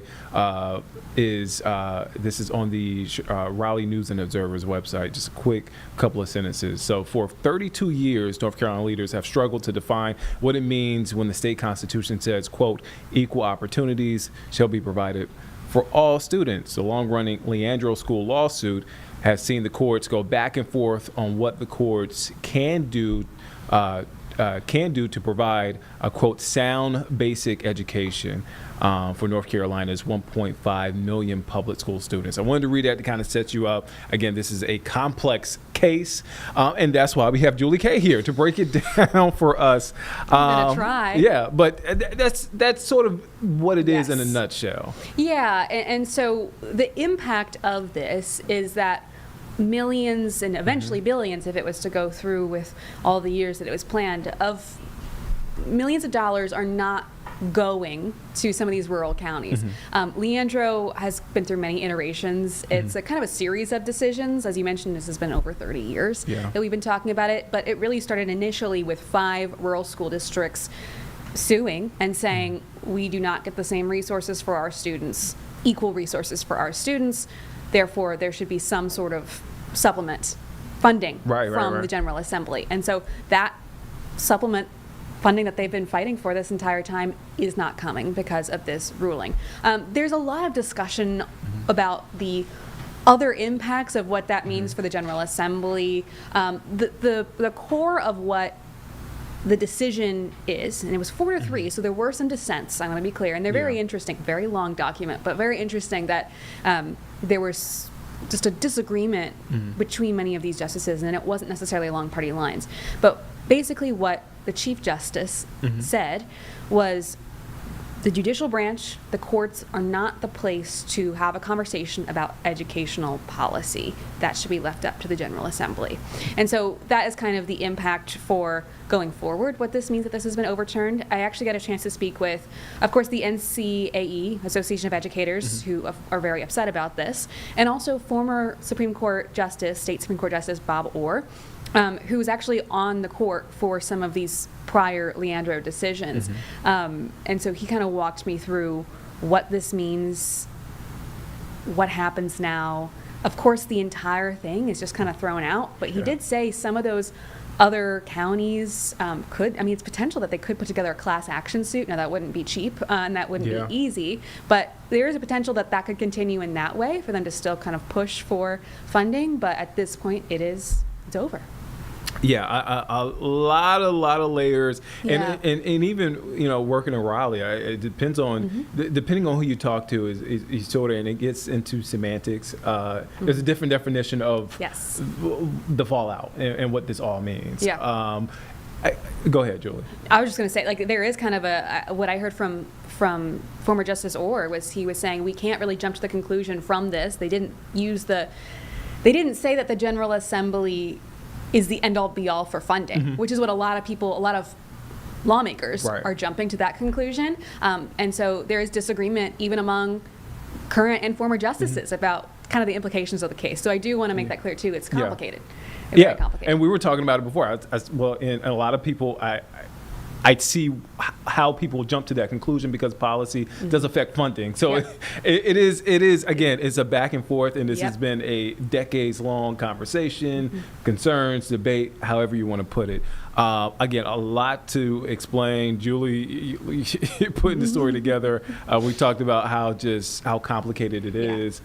When can folks catch this story? The story will air at 5 with both those interviews that I mentioned. But again, there's so much out there about this. So I do encourage people to, go to our website. We have a lot of information on there as well.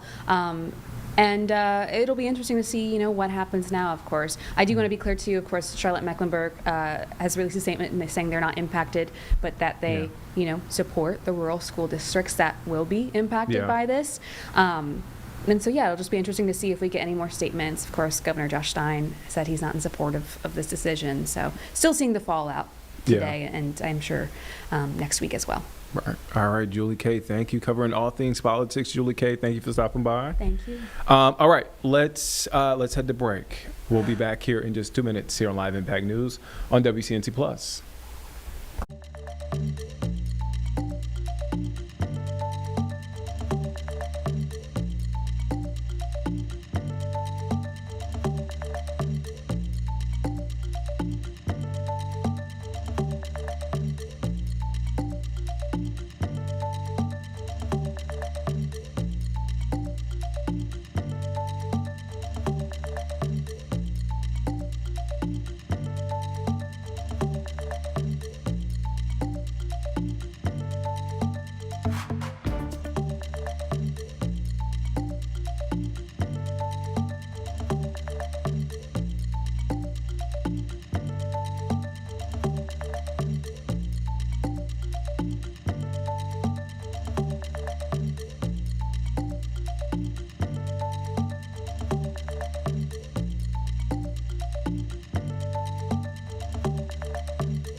Welcome back here on Live Impact News on WCNC Plus. I'm Nick Sertivan, and we want to update you on some breaking news that we've been following. A bit of good news in this breaking news. One lane is now open. We're being told one lane is now open on I-77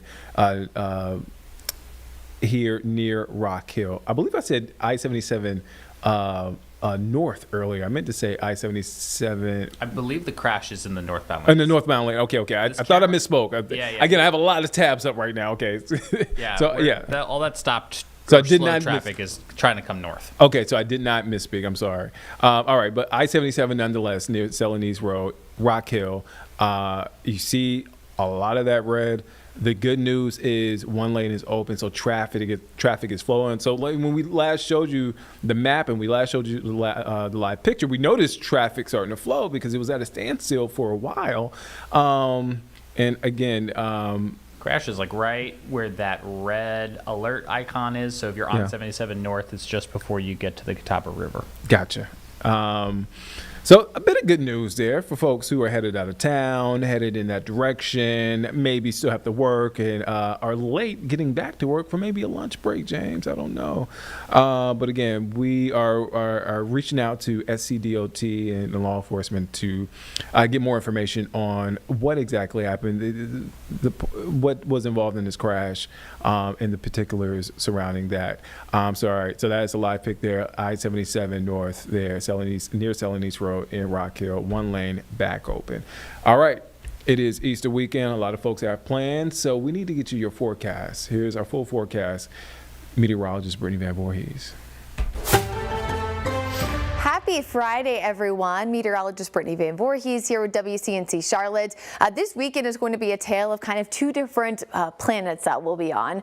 Easter weekend is going to start relatively dry and pretty warm, similar to what we have today on Friday. You'll notice today and tomorrow we're looking at temperatures in the low to mid 80s. Really not a terrible start to the day either. A bit on the humid side, but really only tracking a few isolated storms by the afternoon. Sunday, a bit of a different story. I still do want folks to know that it will not rain for the entirety of the day. It's not raining from complete start to finish, but really during those pivotal times where we're normally trying to get out to really getting out of church really, and closer to those Easter egg hunts, lunchtime, spending it with friends and family, that unfortunately is going to be around that same time frame that we have our best chances for rain. So make sure that if you can change those plans, maybe we're getting those Easter egg hunts done on Saturday instead of Sunday, but either way, there will be some times to quickly squeeze them in. It's just going to be very, very, very limited. Now, temperatures, of course, are going to be very warm the next few days. We get very humid though on Sunday. Temperatures are only in the 70s, but it's our stickiest day we've had in probably weeks. But behind this cold front that's bringing us the rain and the sticky conditions, weather is going to be fantastic heading into early parts of next week. So let's go through Futurecast. I'm going to go through slowly so we have kind of the best times highlighted. This afternoon, very brief potential for a shower, mainly south and east of Charlotte. That's around 5 o'clock, again, that typical time. That's because we have warm, moist air coming in actually today from the immediate coast. So if you're driving toward the coastline to maybe spend Easter, let's say in Myrtle Beach, Wilmington area, those spots will have a slightly higher chance for rain today than what we have locally here in Charlotte. Saturday starts off with a few areas of patchy drizzle due to some low-hanging clouds, and then ahead of the main line on Sunday, I think this is where you have your best chance for rain tomorrow. Right around 3, 4, 5, 6 p.m., kind of that window of time frame. Very pop-up shower and storms chances, not widespread, and I do not think at this point that it is going to impact the Charlotte FC home match, but you might see a few brief showers while you're tailgating. The main event arrives on Sunday. Here's 5 a.m. I do think some of this rain ahead of the main line is a bit optimistic, I would say, for needing rain. It will be very limited before we get toward the lunchtime hour, so you could squeeze in an Easter egg hunt very early in the morning. The better chances for rain, though, this arrives late morning, early afternoon. Approaching the Charlotte Metro by 11. If you live within the 485 loop, it's pretty much right over us between 1 to 2 o'clock, lingering through about 5, and then after that, we're drying out quickly. So again, it's not raining for the whole day. If you can get an Easter egg hunt squeezed in, I do think that's prior to 10 a.m., let's say. 11 is probably getting a little too close for comfort, but again, late evening also could be an option since the sun now doesn't set until closer to 7:30.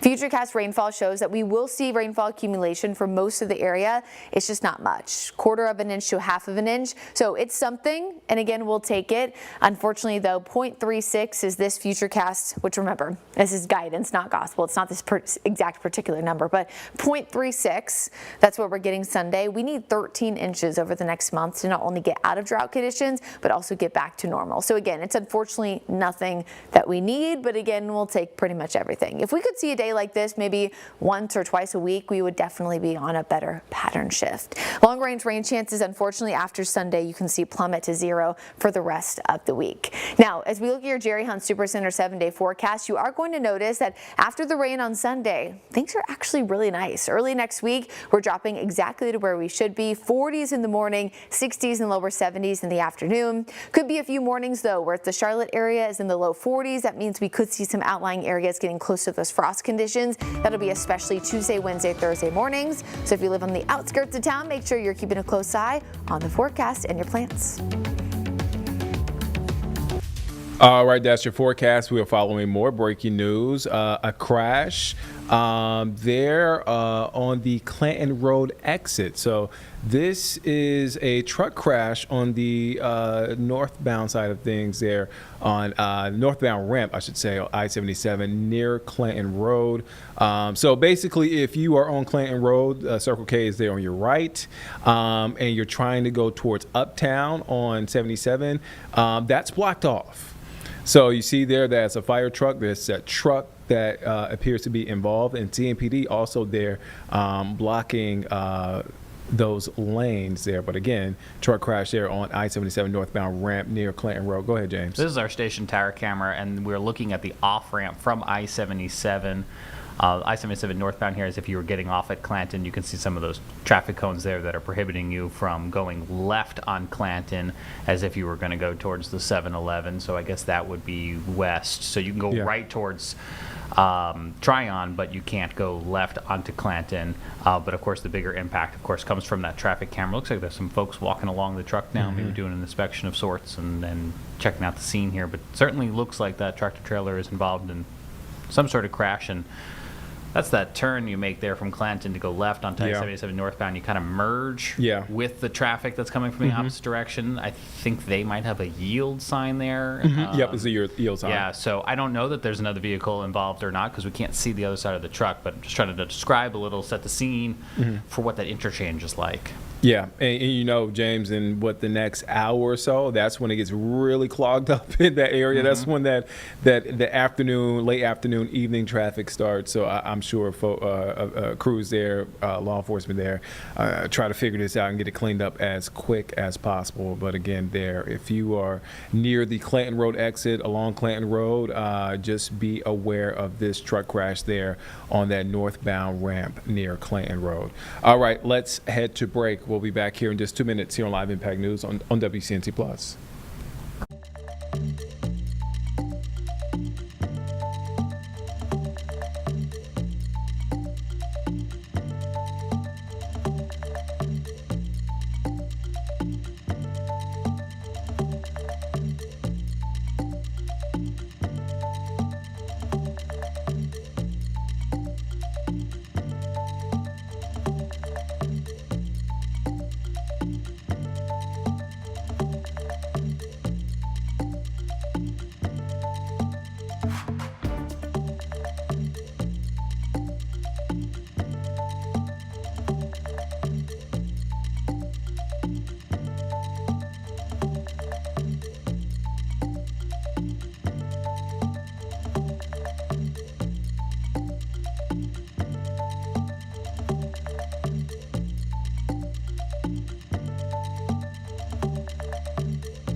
All right, so we want to take you back now here to Clanton Road, the northbound ramp. All right, so we're getting a closer shot. It looks like there was a car. We couldn't see this from far away, but a black car that was involved in this truck crash on the ramp, the northbound ramp there, I-77 near Clanton Road. This is mile marker, I believe, is it 7? Mile marker 7? That's right. There, but you can see that a car involved there in that truck crash. Go ahead, James. So first responders are on scene here. I'm just inferring that I still see a backboard that is leaning up against the truck. The traffic camera obviously zoomed in. I'm not sure. I'm going to check with our assignment desk to see if we know whether or not there is still somebody in that black car. Yeah. If a rescue is still in progress, or if the rescue has concluded. I can certainly see a tow truck getting into position. I don't see an ambulance on scene at this time from this camera angle. So we'll find out exactly, but that was we should say that we don't control this particular camera, right? The North Carolina Department of Transportation controls it. So as we came back from that commercial break, they, over at the NCDOT, zoomed in. And once they zoomed in, that was the first time you and I, Nick, were able to see that there was a car. From this angle, you can't see there's a car there. When it's this far zoomed out between the shadow and the black of the car, you couldn't see that it was there. So that was the first time you and I were seeing that. And that answers your question from earlier. You said, Well, not really a question, but it answers your statement from earlier. You said people were walking around the truck, and the reason why is because there was a car right there. There was a car under there, yeah. All right, so as soon as we get more updates, and as soon as we see this clear out, we will continue to update you here on Live Impact News. Let's get an update on the other crash that we're following, 77. Continue the theme of 77. So we're getting new video from that crash on 77. There was Celanese Road near Rock Hill. I've paused it here for a moment. Here's the video that James has paused. We got this video in. So it looks like there is a Jeep with a sort of an attachment to the back involved in the crash. Again, I don't think we have any much information on what exactly caused this crash, but all lanes at one point were closed, and then we updated you about 10-15 minutes ago. One lane was back open. Yeah, traffic is moving much better now. Let's go back out to the live camera in Rock Hill. Oh yeah, day and night.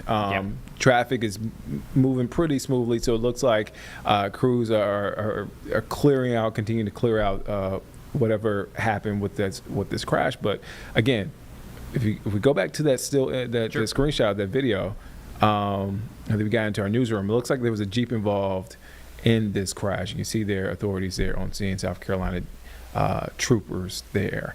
All right, so there's a bit of good news in this breaking news on I-77 as far as traffic flowing there near Rock Hill. All right, so let's switch gears. Let's talk Artemis 2. James gave me a lot of information, but because we had a lot of breaking news. So much information. Even I'm like, where are we going next with this show now? A lot happening on this Good Friday, James. Take it away. So we, of course, had the launch of Artemis 2 on Wednesday, Nick. This is the first crewed mission sending folks back to the moon. They're going to slingshot around the moon. The first time we've done this since Apollo ended in 1973, I think it was.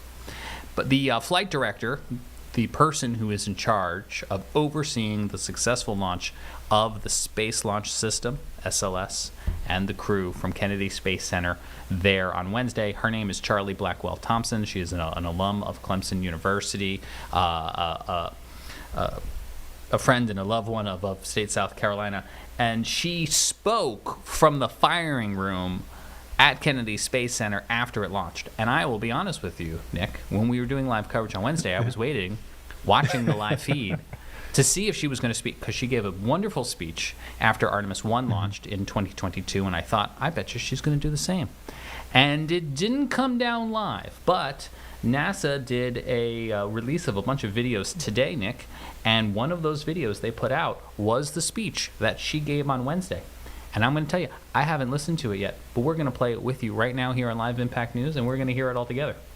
Let's do that. Wow. First attempt at this launch. Kept the drama high all the way to the end, and still managed to get this vehicle off the ground in the early part of the window. Well done. Well done. You know, this team has spent years preparing for this moment. 50+ simulations, holidays worked, family events missed, weekends, and you hung in there. And we were all working for this moment. And wow, it was worth it tonight. You were part of making history. Our crew will be on their way to the moon. And you enabled that. You made that happen.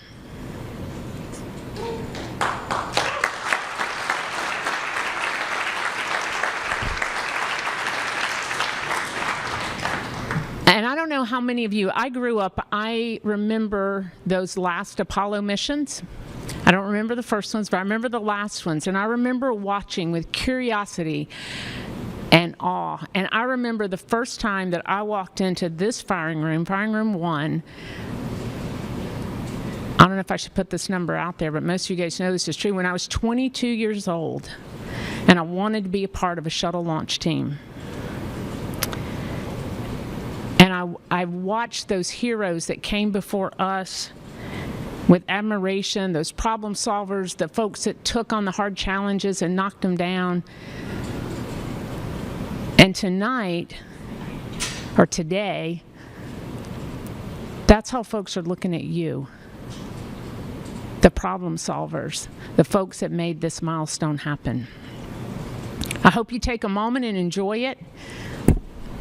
Celebrate a little bit with your teammates, because it was really well done. We add another milestone to our country's legacy in the bold spirit of exploration that founded this nation. And Artemis II remind us that our greatest chapters are yet to be written as we return to the moon and one day on to Mars. Thank you for all your hard work. I'm so proud of this team. I'm so proud to be a part of it. And I just say congratulations. Well done. Go Artemis II! All right, so that was Charlie Blackwell Thompson, flight director there for Artemis II. We're expected to get an update in about an hour on the mission there. So we will bring that to you live here on Live Impact News. All right, so we want to get to an update, shift gears now, come back home. We want to update you on breaking news out of Hickory. We just got this from Hickory Police within the last 10 minutes. So I want to read what Hickory Police sent us. So they say on Friday, April 3rd, which is today, at 8:35 this morning, the Hickory Police Department's Communications Center received a 911 call from a female reporting that her husband was in possession of a firearm and intended to harm himself. Officers were dispatched to the residence located on 304 5th Street Southeast in Hickory. While officers were responding, multiple neighbors called 911 and reported that the male subject was standing on his porch and firing a weapon at vehicles passing by the residence. One male driver was struck by that gunfire. He was taken to a local hospital where he is in stable condition. Upon arrival, officers encountered the suspect, identified as James Andrew Thompson, 64 years old. Thompson was seated on the front porch holding a handgun. Officers issued multiple verbal commands instructing him to put down the weapon. Thompson refused to comply and raised the firearm toward the officers. In response, officers discharged their weapons. Thompson was pronounced dead at the scene. Now, and happening right now, the North Carolina State Bureau of Investigation, SBI, was contacted, is conducting an independent investigation, which is typical during officer-involved shootings. So that is the update we just got within the last 10 minutes from Hickory Police. And again, we do have a crew there. We have photojournalist Pierre Simmons there on scene. So he, as soon as we get more information, again, we will update you here on Live Impact News on WCNC Plus. Let's take a quick break. We'll be back here in just 2 minutes here on Live Impact News on WCNC Plus.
Welcome back here on Live Impact News on WCNC Plus. I'm Nick Sturdivant. All right, so we want to get out to Union County, where a Union County elementary school teacher is behind bars today, accused of a child sex crime. Our Jesse Pierre is live in Monroe, across from that school, or near that school at least. Jesse, what do we know?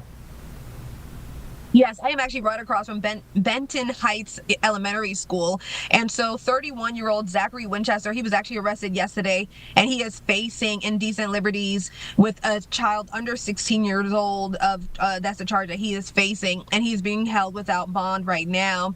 Anytime you hear something like that, it's just a disturbing thing, of course. And again, these are allegations, but he was an art teacher here at Benton Heights Elementary School, and the district does say that he worked with the district for at least 10 years. But he was a art teacher here, and he is currently on administrative leave pending the outcome of the investigation.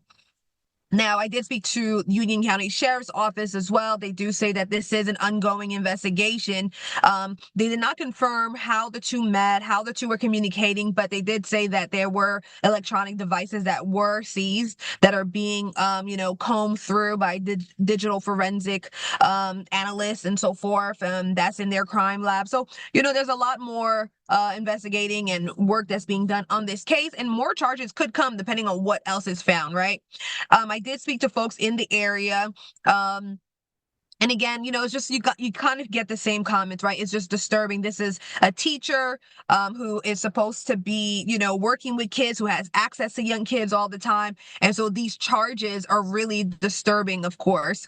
Again, he has been accused, and, there's still a legal process that has to play out in all of this. But they did confirm that, again, that this was a child under 16. However, the school district said that it is not a child or a student that went to Benton Heights. So they did confirm that. His next court date will be later this month. Nick. And Jesse will be live at 4 and 6 o'clock with everything you need to know about this case, including updates. Jesse, thank you for your time. Appreciate it. Thank you. All right, so let's head back to the breaking news that we were following earlier.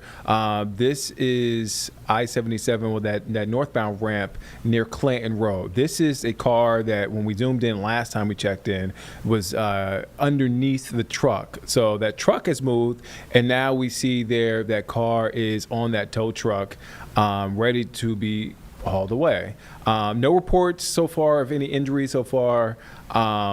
And it looks like once they move this car and once this tow truck starts to move, that it looks like that lane there will reopen. But this has been blocked now for the better part of, how long would you say, James, for? We noticed it, I think, about 30, 45 minutes ago. Yeah, 30, 45 minutes ago. But again, this is the northbound, or where that truck was and where that car was, northbound ramp there on I-77 near Clanton Road. Go ahead, James. Nick, as we are looking at this crash, not to be too confusing, because we've been following another crash in Rock Hill. As you and I are talking here, Paul over at our assignment desk is talking in my ear too. So this is the crash that we've been following throughout the afternoon in Rock Hill, and we've just learned that the crash unfortunately claimed at least one life, which might explain a little bit of the prolonged road closure we saw there.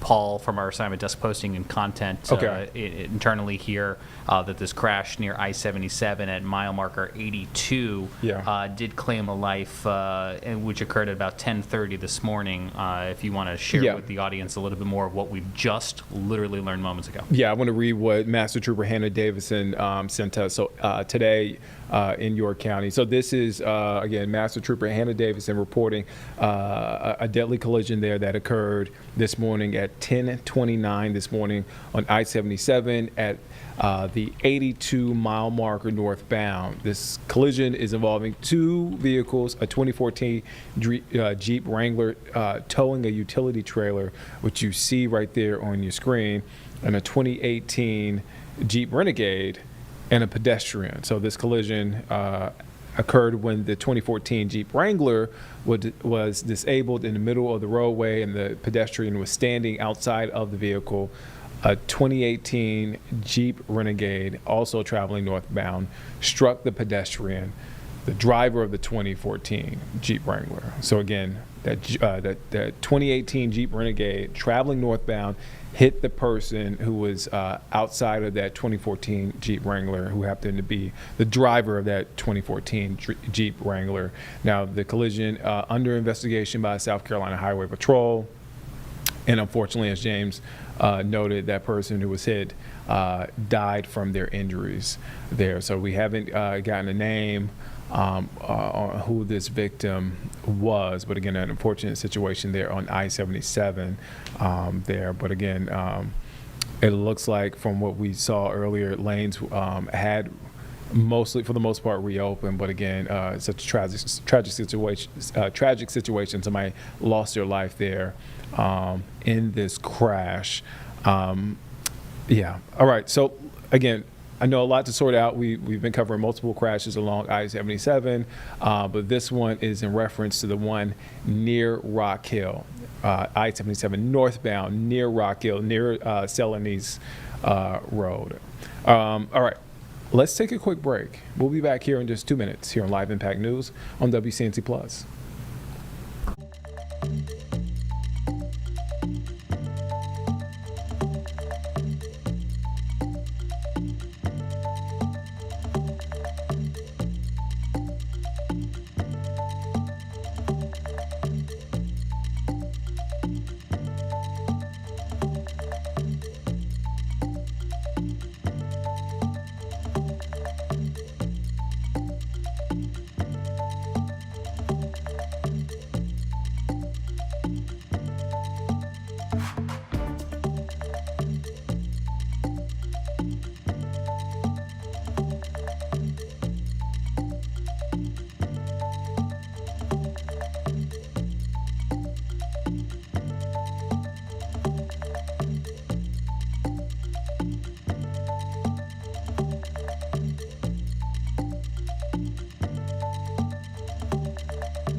Welcome back here on Live Impact News on WCNC Plus. I'm Nick Sertivant. Here's an update here and a live look there, Clanton Road near I-77. It looks like things are clear now. I'm starting to see some cars, or at least one car, pull onto I-77, get on that off ramp, or that off ramp, I should say, and.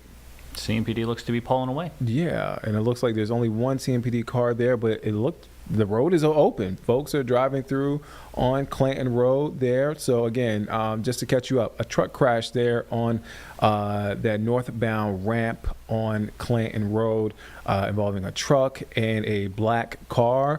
The truck has obviously pulled away and the car was towed away just moments ago. But as you just saw, things are clear. CMPD, for the most part, pulling away there. So which is good news as we head into that late afternoon, evening rush hour, because this can be very busy there on Clanton Road heading onto I-77. All right. So as that last CMPD truck, last CMPD vehicle pulls away, let's shift gears and let's talk about 401k. Man, it's not scary. Don't be scared. Don't be scared. I know 401k talk is not. Some people just don't like to talk about it, but we're going to talk about it. We want to address things head on. So financial advisor Mark Henry with Alloy Wealth Management stopped by Live Impact News Stream to share some common mistakes with retirement accounts and some tips when it comes to maximizing your investments. Let's take a listen to that. It's April Fool's Day, but we're not going to be fools here, not with Mark Henry in the Live Impact studio joining us this morning from Alloy Wealth Management. He's here to help us avoid some of the financial mistakes that people make, so we're not left asking, where's the money? Mark, nice to have you here. Thank you for having me on. All right, let's talk first about 401ks today. Apparently, there are some pretty costly mistakes that people are making without even knowing it. Yeah, no question about it. It's not an April Fool's joke. Unfortunately, literally millions of people don't take advantage of what's called a company match. So imagine this. Your employer's trying to give you a pay raise and you said, I'm good, don't need it. Who would do that? Well, if you're not participating in your company's 401k and they match, that's exactly what you just told them you don't need a raise. Think about this. If they say they'll match 3% of what you put in, if you just put the minimum 3% in, you just got a 3% pay raise. Right, pay yourself. Why would you not? They say, I can't afford you. You can't afford not to. You have to do this. It must happen. So check with them. Now, along with that same thing on the 401k, though, also ask the HR department, do you have a Roth 401k? So many companies are matching on a Roth. Maybe we should put some of the money in the traditional 401 and some of the money in the Roth 401, because remember, that's going to grow tax-free. And we all like tax-free. We do. I mean, it could be, it's just like a staggering amount of people, though, that are leaving money on the table, right? Right, and they think they can't afford to do it, but you have no choice. It is literally telling the employer, I'm good, don't need a raise. I mean, we're stretching our money as it is, so like 3% doesn't sound like much, but you got to get the free money. All right. You have to. We got to find a way. Something has to happen. You got to get the free money. There's no question about that at all. It has to happen. That's good. And so many people are missing out on this. It's crazy. All right, so retirement planning, it's not just about the money, is it? What do you mean by that? Well, it's definitely not just about the money. It's we've been convinced there's some magical number that we can have when we actually retire, and we're going to be okay. The Bible's very clear. You can't build your walls high enough to protect for everything. So there is no magic number. It's about a spending plan. But you have to have money to get a spending plan, to get income. So when you think about this 401k that we were just talking about, that's really where it kind of starts. That's one of the backbones in a financial plan, is investing money in your company's 401k over a long period of time. Remember, it's not called timing the market, like I know when to put it in and when to take it out. Forget all that.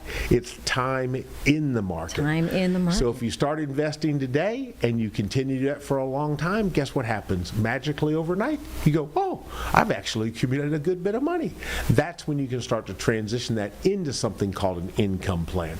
But it starts really with the backbone of that 401k or the Roth 401k. All right, and if you could find room for both, that would be ideal. Oh my gosh, right? Okay, any other blunders that people make when it comes to 401ks? They borrow against them. Oh. This is our long-term, but it's not our emergency fund. They take out too early. Think about this. If you withdraw money from your 401k, traditional 401k, before 59 and a half, you're going to pay income tax on the money plus a 10% penalty. So think about this. If you're in a 20% tax bracket plus the penalty to get hold of the money, you just paid 30% on every dollar you took. If you took $1, 30% went to Uncle Sam, you only got 70 cents. That is a horrible idea. Yeah, but I mean, emergencies happen, right? Emergencies do happen, and that's why we have to have an emergency fund for the emergencies where we're not paying a 10% penalty and we're not paying taxes on the money for the emergency. Okay, so we have the emergency fund, the Roth IRA, and then the regular 401. That's correct. All right, so when it comes to when it comes to the thing that surprises people, what surprises people when it comes to their 401ks? I think a lot of times people are surprised how just putting in a minimal amount over a long period of time adds up to as much money as it is. I see clients all the time that say, you know, Mark, I never thought I did anything right, but I just kept funding my darn 401. Now that creates its own unique problems because a lot of times they don't have a lot of other money, but they got the 401. The issue is what? Well, they owe tax on all that money, so it's not quite as big as it seems, but just the fact that they did that allows them to now have a good chance at a successful retirement. And it really starts when you're young, and just do it and never stop, and it's going to be okay. That's one of the first surprises. The other mistakes I see people making, though, is they're not looking at what they put in it. Like sometimes they've been in their 401 for 15 years. Do you think the things you might have picked 15 years ago with the way the world's changed are still the things you need to have in that 401 today? Wow, think about that, the way things change. Or nobody's looking at what fees are being charged inside the 401. So typical 401s offer a selection of stuff, not everything, but they have a selection. Is anybody looking to see, are we buying the lower cost good stuff, or are we paying a lot of fees inside there? They can have fees, they're riddled with them sometimes. So we just need to look at it. Okay. Not a bad thing, we just need to look. All right, look at your 401 every once in a while. All right, so April 1st, that means we are talking like the last few weeks before tax day, right? The refund, the average American receiving about $3,000. Yeah. That sounds like it's a pretty good amount. But people are thinking about what to do with that money right now. What should they do? Well, first off, when you think about the refund, if you're getting a large refund, that tells me you just let the government use your money for 12 months interest-free. How nice of you. How generous of you to allow them to do that. Now, I'm not suggesting you shouldn't, but I like to time mine a little closer. You know, typically if you have to owe $1,000 or get $1,000, that seems like a pretty good deal. You start getting much over $3,000 in a refund, you let somebody use your money for a long time. Now you have to be honest with yourself and know who you are. If you know you would have spent that money during the year, just let them have it and get your big check. Oh, okay. Now, when you get the check, what do you do with it? Yeah, what do you do? Number one, everybody's going to say, pay off your credit cards. Got to get out of debt. Pay off your credit cards. Not if you don't have an emergency. All right, so you can catch that full interview on our digital platforms, including here on WCNC Plus. Let's head to break. We'll be back here in just 2 minutes here on Live Impact News on WCNC Plus.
Welcome back. We've seen gas prices jump more than $1 over the last couple of weeks here in North Carolina specifically. So this surge in gas prices really across the nation, fueled by the war in Iran, it's driving an increased interest in electric vehicles, as you probably might expect. But can the switch from gas to electric vehicles actually save you any money? We're going to bring in expert Maribel Gonzalez, who spoke to industry experts to find out. Maribel.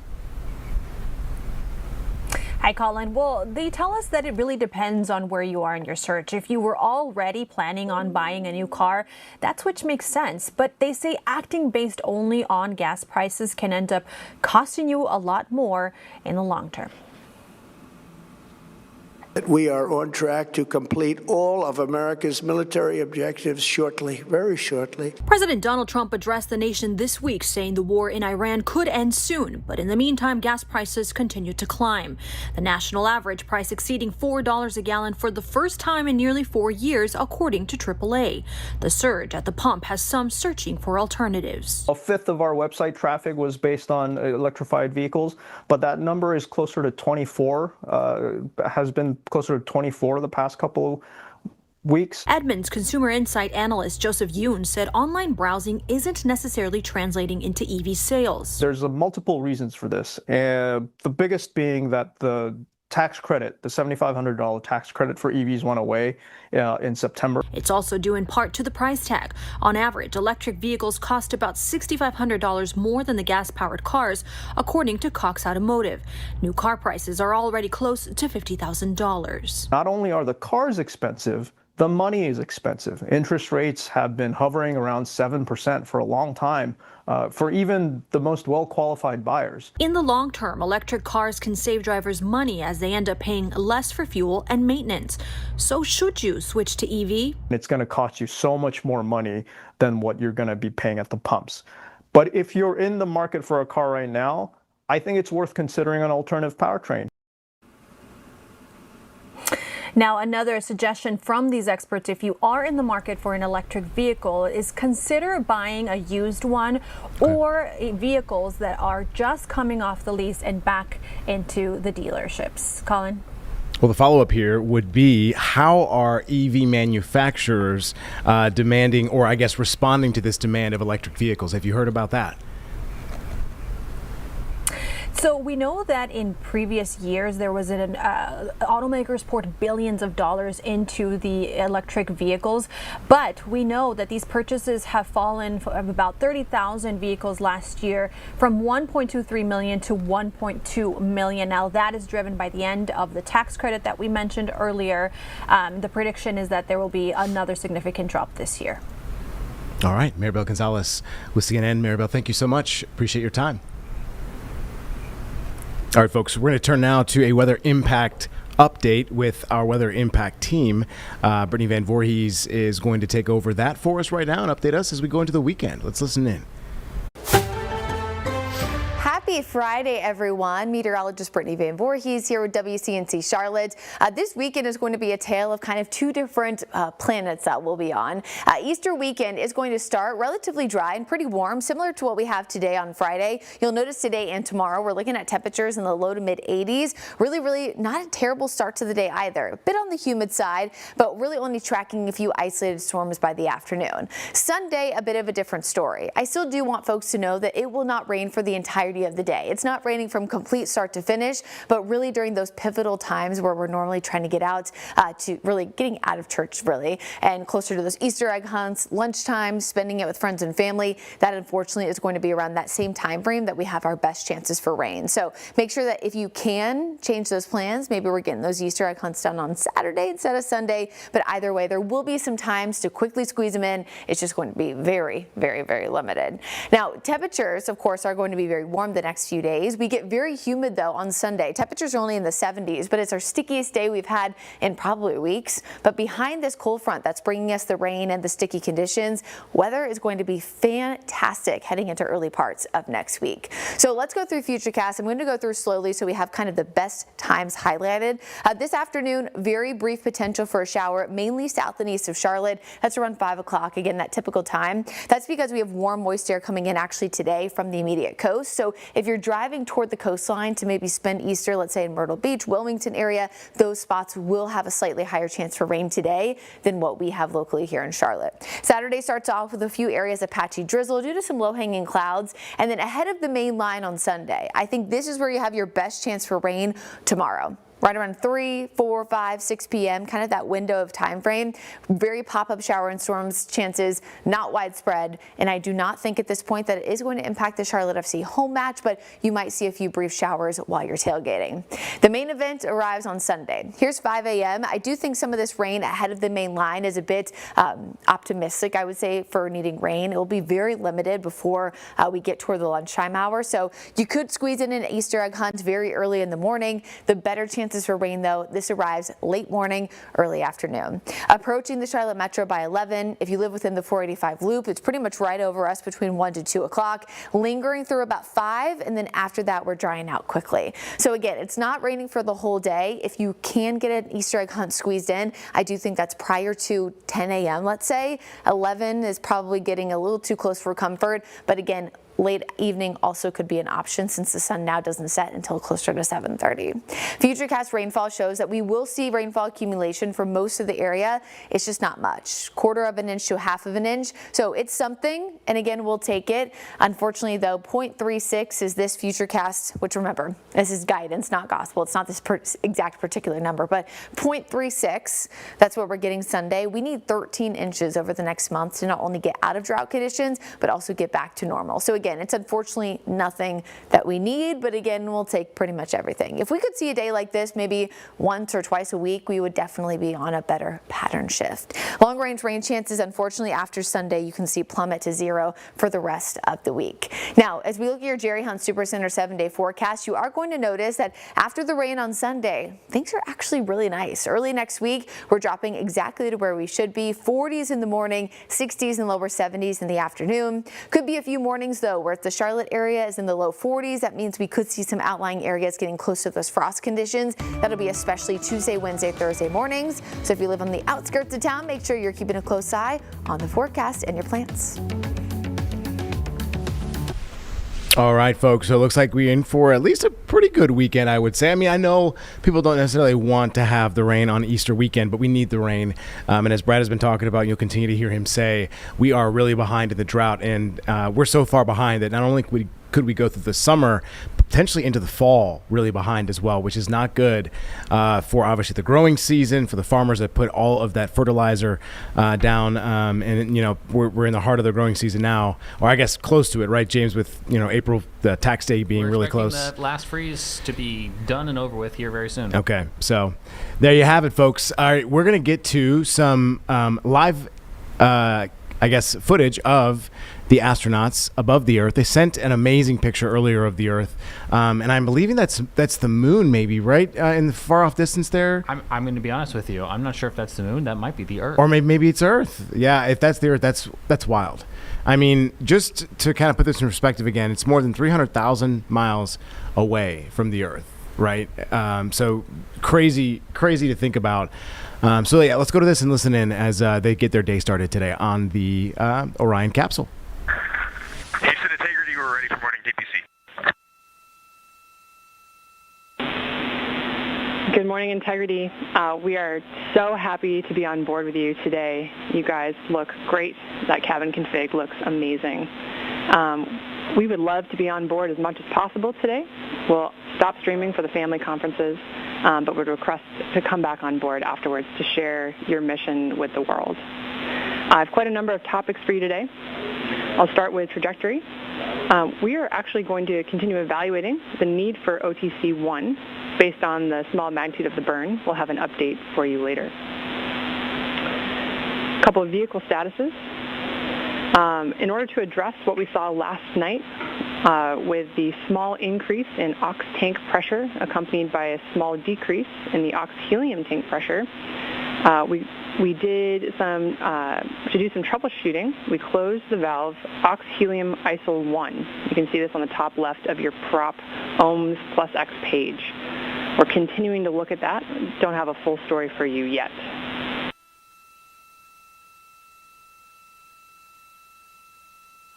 Okay, I'm not at the displays right now, but I will take a look at that soon. Great.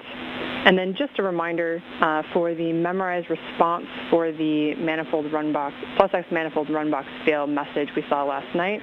Memorized response would be DAP free first, then secure SM prop.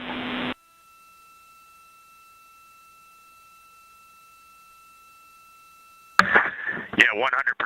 And I elected not to take that action last night because it was coming in and out of alarm. But if you tell us you want us to take action immediately, let us know. Copy, Reed, will do. All right, continuing on. We're planning to manage our wastewater tank to a lower quantity, so we'll expect some real-time coordination. Basically, we'll be adding some wastewater dumps that are not captured on the timeline. So we'll let you know when those are going to occur. And then regarding those wastewater dumps, when we perform those or have performed those in the past, do you guys hear any sounds in the cabin? We want to know if we need to deconflict those activities from other activities on your timeline.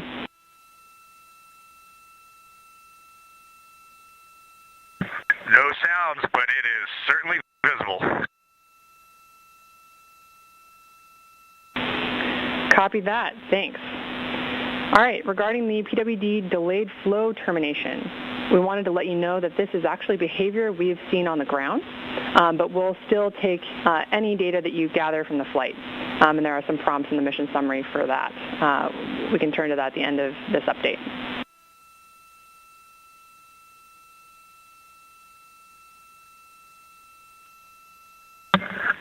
Okay, sounds good. We did figure it was just inherent in the design of the system and the tubing, and it's an efficiency hit and a bit of a cleanliness hit for us, but primarily an efficiency hit.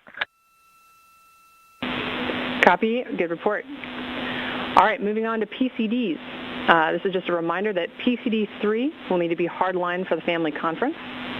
And then sometime today, at your convenience, we need to power cycle each PCD in turn to clear out any hard drive errors.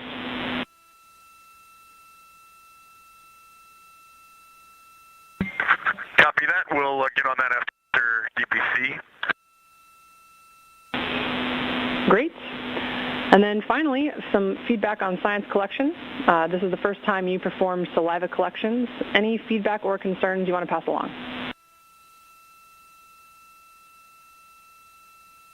None that we can't do in debrief after the mission. It was fine.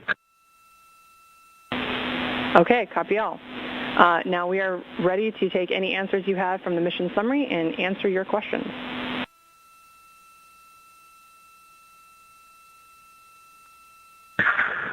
Okay, from the mission summary, question number 1, we are good with PCD 3 for now. Question number 2, we are good with cabin temperature overnight. We might make an adjustment in a day or two, but for now we really appreciate all that help. It's going well. For question number 3, I think we just covered that. It is primary and secondary. For question number 4, we put a lot of thought into that, and we definitely agreed that your method was the best. Ike did a good job putting some towels around the dispenser, and overall, he and Christina had a very good cadence going of doing the fill. So that was about the ideal way to do it. It was not very messy once Ike got it going. And then for question number 5, we would like to just have Christina call you later when she's got some gray space. All right, copy all. Good plan. And one go back on number 3 for the PWD. I think we're all synced up, but that has been since day 1. That didn't just start happening. It's just due to the design of the tubing. Yep, copy that clarification.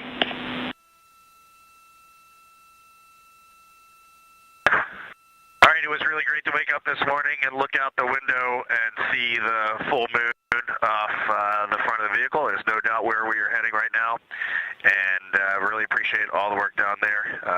It was also really awesome. Thank all the FIDOs. I can't believe that actually all worked. And when I saw that OTC-1 was like a 0.8 meter per second burn this morning on targeting, I thought we might skip it, and that is pretty impressive. All right, signing off. Thanks, and copy all integrity.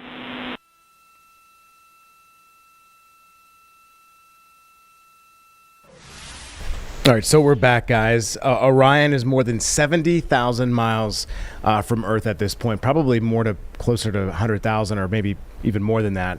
But some daily activities these four are going through today, trying to get more acclimated to this microgravity environment. So you're going to see shots of them floating around as you just did. It's probably pretty interesting. Let's bring in Brad Panovich, who's been obviously following along with the rest of us, watching and waiting. And Brad, we were just kind of commenting as we were listening in. Not much to do other than you make some small adjustments here and kind of fly this capsule closer to the moon here. Yeah, this is probably the quietest part of the mission because it's a 4-day trip out to the moon. There is a little burn they're going to do tonight. It's called the OTC burn. It's just a maneuvering thing to kind of slow them down and make sure they're in the right path. Okay. That should come up later tonight. But just to your point, I'm looking at the real telemetry. They're actually at now 108,000 miles away from Earth. What'll also be interesting is probably later tonight, maybe overnight, there's going to get to a point where they're going to be closer to the moon than they are the Earth. So they're not quite at that halfway point yet. Oh, okay. But that's going to be coming up. It is interesting, Colin. They have slowed down quite a bit, which means they probably have doing a little bit of maneuvering to get themselves in the right spot. I'd say slow down. They're down to 3,663 miles an hour. Remember yesterday they were like 10, 15,000 when that trans lunar ejection. They were up to like 15,000 miles per hour initially. So they made some minor adjustments. But you are seeing like a lot more interaction with the crew now because they do have some, I wouldn't say downtime because they are working and doing a lot of stuff up there. Yeah. But this is the time that they get to test things, make sure everything in the capsule is working. We know about the toilet issues. I thought that was great to see Christina Cook kind of get the title of space plumber because she fixed it. And it was important. And they're also kind of doing some observing, too. You're seeing some great pictures coming back already because this is the farthest humans have been from the planet since December 1972. So it has been a long time. So this is a really cool time, I think, for multimedia. They did have a camera issue. James, you remember they had some GoPro issues yesterday? Yesterday they were troubleshooting an issue with GoPros. Yeah. It's funny, you mentioned the video with Christina Cook that we saw yesterday on social when they were testing the toilet here on Earth. She was using a GoPro. Yes. And then they were talking yesterday on comms about troubleshooting a 360-degree video with a GoPro. Yeah. And they kept referencing Nat Geo. So it appears to me that Nat Geo has some sort of relationship here with NASA where they're capturing even additional footage that probably will be flown back to Earth. For later.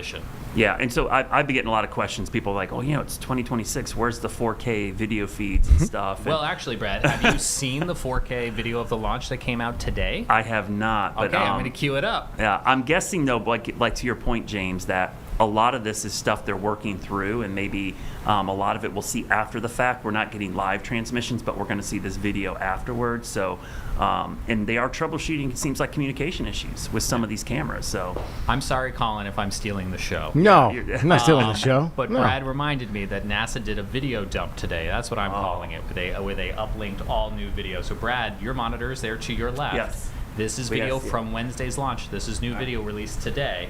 You tell us what you're seeing. GLS, go for your left. Great call out. The rocket really is on its own. Obviously, it's much cleaner than that. Remember the feed, James, when we were in here? I had a lot of people complaining about that too, that the live feed dropped out. And the live feed did drop out, right? Yeah, at launch. NASA definitely had a little hiccup there. But there's all these other cameras rolling, right? And some of them, they're not streaming it. They're recording it, and they got to go get the medium. I know some of these cameras, they put really close to the launch pad, which you can't, some of them get destroyed. I've actually seen the videos of the plume overtaking them and they get destroyed. But this is cool. I mean, look at that. Well, so I was going to ask you while we're watching this, Brad. So the velocity from the beginning of when this rocket lights up, right? That's I saw this question. People, I think it was yesterday. People are like, how do they get to that type of speed? Well, it starts from the ground, right? I mean, when they get to a 15,000 mile per hour speed, it starts from that point right there that we just saw, right? And they carry that momentum through the atmosphere, right, and then into space, right? Yeah. So you got to imagine when they're near the surface of the Earth, that's the highest gravity, right, and the most resistance. You have the most atmosphere. So to get past that, that's the hardest part, Colin, to get off the ground. Right. Because as you get higher, you have less air, you have less friction, and you have less gravity. So your speed actually accelerates even more because all of those things are going away. And so when you get into orbit, you're really flying. And so when you see that first liftoff, that's the hardest part. That's why those solid rocket boosters on either side, those did 80% of the lifting, believe it or not.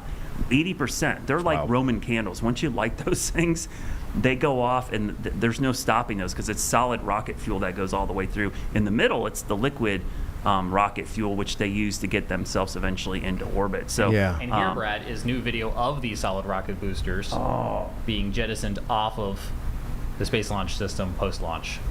Yeah, that looked really cool from the ground. I can't imagine seeing it from here. Look how high up they are. You don't realize from the ground that this is happening almost in outer space. When I remember talking to an astronaut when I went to space camp, they talk about the ride from the ground up to the upper atmosphere, right? Reaching Mach in like 45 seconds. But it's like, he said it's controlled chaos. It's a ride of controlled chaos. And he said you cannot really think about it in any other terms. You know, it's not a roller coaster. I've been in an F-16. It's much more than that, right? The G-forces are upwards of 40, 50, 60, times what we're talking about, right? Yeah, and they're doing exercises. They're trying to keep this is where their physical abilities come in. You think, fighter pilots deal with this as well. Right. They literally have to use their leg muscles and their abdomen to force blood up into their chest and their head, or they pass out. So that's why they have those flight suits that actually will apply pressure to keep the blood flow from going. Because otherwise, if you're those kind of G's, Colin, the blood would get pushed all the way down into your legs. Yeah, you pass out. And you'd pass out, right? Yeah. So they actually got, it's almost like doing crunches while you're sitting there trying to hold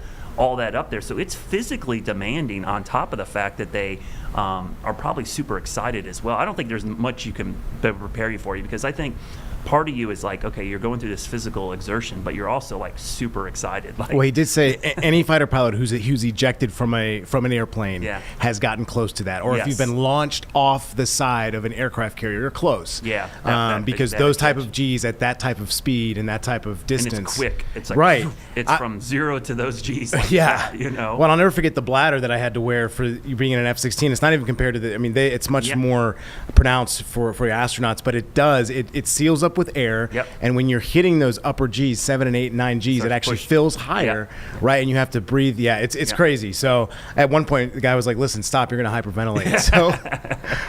So it is. They train, as I said yesterday, for 2, 3, even longer than that. But specifically, the Artemis crew for 2 years for this. So talk about a little bit more about what they're going to be doing today. It seems like there's some medical demonstrations they were doing as well. And then they were practicing CPR and zero gravity. All things just to keep those senses, ready and active.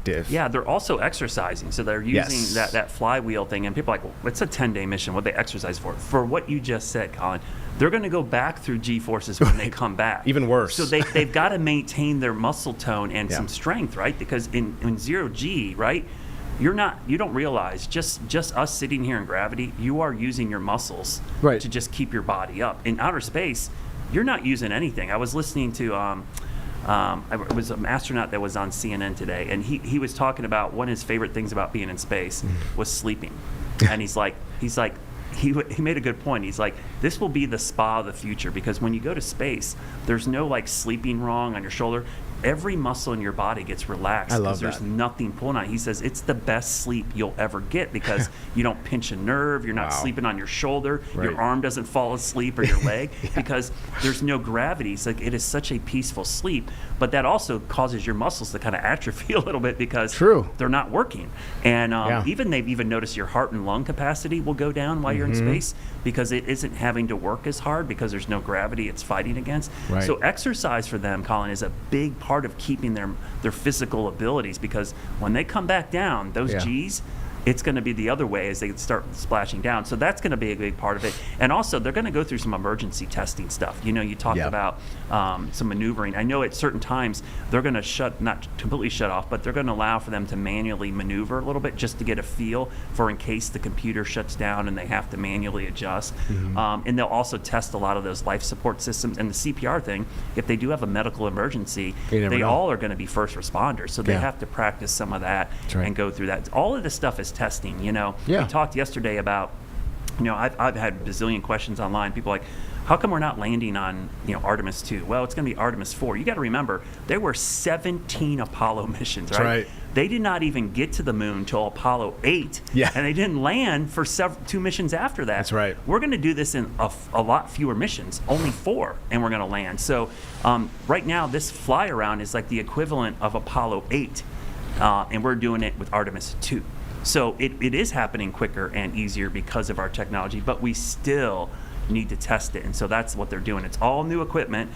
This stuff they're not using before, and I think Artemis 3 is going to be probably the coolest mission from testing, because they're going to have a lander, they're going to try docking, they've got to go into orbit. So there's so many things they have to set up. I don't think people really realize all the things they have to do to prepare for the following missions that will be coming down the road. Right, just the first couple of steps. You were talking about that flywheel. They do 30 minutes to an hour every day on that flywheel just to keep it. And it takes, doctors say 3 to 4 days, your muscles can start to atrophy. So this is a 10-day trip. So within that time, they can look much smaller, and they will. They're going to lose. They're going to lose a lot of muscle already. You're going to see a much leaner 4 different astronauts. I mean, they were already lean. I think the pilot had the most muscle on him. But you're going to see them drop some weight. I mean, sometimes they come back 10 to even 20 pounds lighter. Well, if you've ever seen that splashdown and you feel like they're helping them out and they look frail, they literally have trouble standing up because they're not used to it. And it's not that they're sick or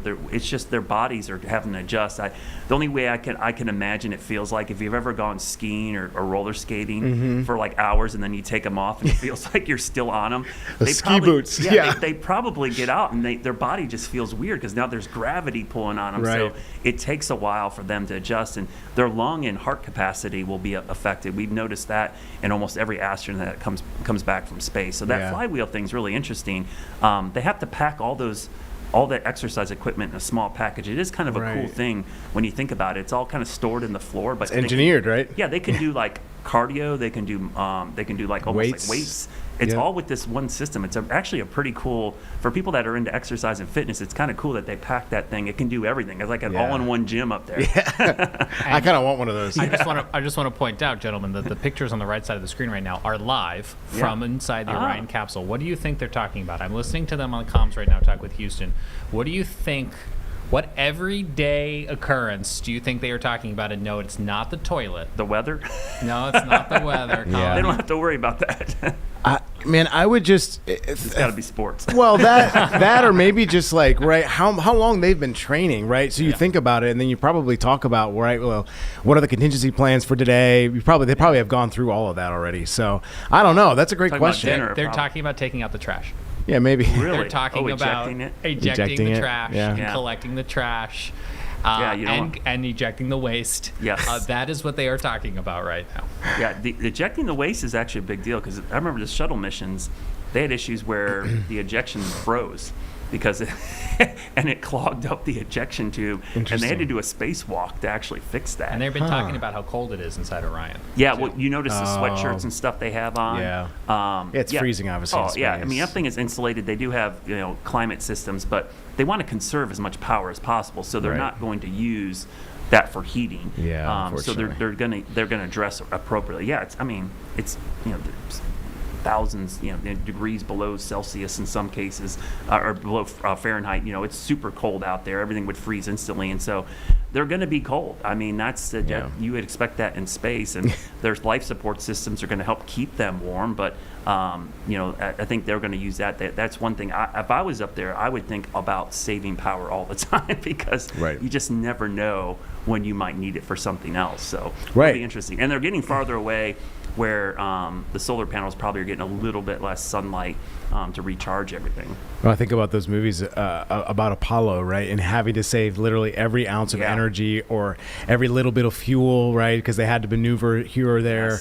So all of those things come into play. Yeah, and I would be anxious probably the entire trip. And that's why I don't go up. But you think they check the fuel gauges all the time? I mean, probably, right? That's part I of would. the... I'd be like, how much? We have plenty left? We got plenty left? Part of the rounds. Yeah, you want that light to come on. Yeah. You're in trouble. Well, it was interesting hearing them talking about how they were going to sleep, right? Yeah. Upside down, but they really wouldn't know, because in space it doesn't feel like that. So There's the pilot there. So yeah, some cool images. Looking for, I think we're going to get an update from NASA around 3:30. Yeah. May or may not. Any minute, they're having a little snack right now.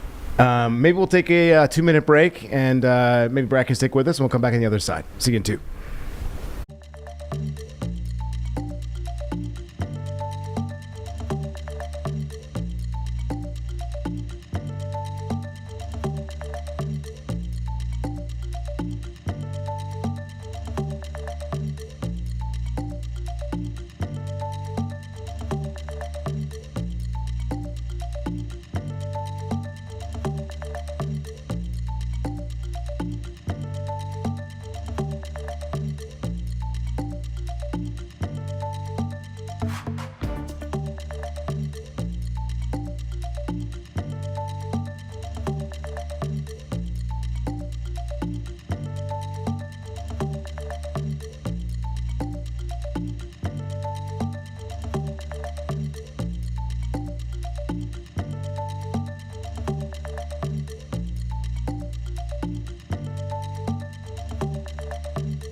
Hey, folks, we're back. We're going to bring Brad in. So, again, we knew we have the Weather Impact Show at 6:30. I'm sure we'll go into some more Artemis 2 things. Anything we're missing for the weekend ahead? We need lots of rain. We're not going to get tons of it, though. Yeah, I'm hoping Sunday looks like we're going to get rain. It's a good 90% chance. I just don't count on it being enough to help out with the drought, but it's probably the most widespread beneficial rains we've seen in a while. I know it's Easter Sunday. I would have a backup plan. It is what it is. Outdoor Easter egg hunt's probably going to be a no-go. It won't be one and done either, Colin. It's probably going to be a couple waves of scattered showers, maybe even a thunderstorm. Okay. So just a heads up, make sure you have a rain plan. I had someone ask me today, what's the chance of no rain? And I said 10, 20%. So I would just plan for that just in case. And we are going to see cooler weather next week, but between now and then, pretty warm weekend. I know just coming into work, it's been pretty wild to see how many leaves are on the trees already. It's early April. It feels like everything is fully leafed out yet. So we are way ahead of schedule on that standpoint. And gardeners, just a heads up, I do think we're going to have 2 nights of frost potential next week. We tell you, April 15th, that's the reason why. All right, you heard it here first. Brad, we'll see you tonight at 4, 5, 6, and 11. And we're going to go to this. NASA just started their press conference for the day. It's live. Let's listen in. To NASA's Johnson Space Center for our Artemis mission status update. We are joined today by Lakeisha Hawkins, Deputy Director for NASA's Artemis program, Judd Freeling, Artemis II Flight Director, and Howard Hugh, Orion Program Manager. We'll be taking questions from here in the room and through our phone bridge, but before we kick that off, we will go ahead and start with opening remarks. Lakeisha, go ahead. Thank you.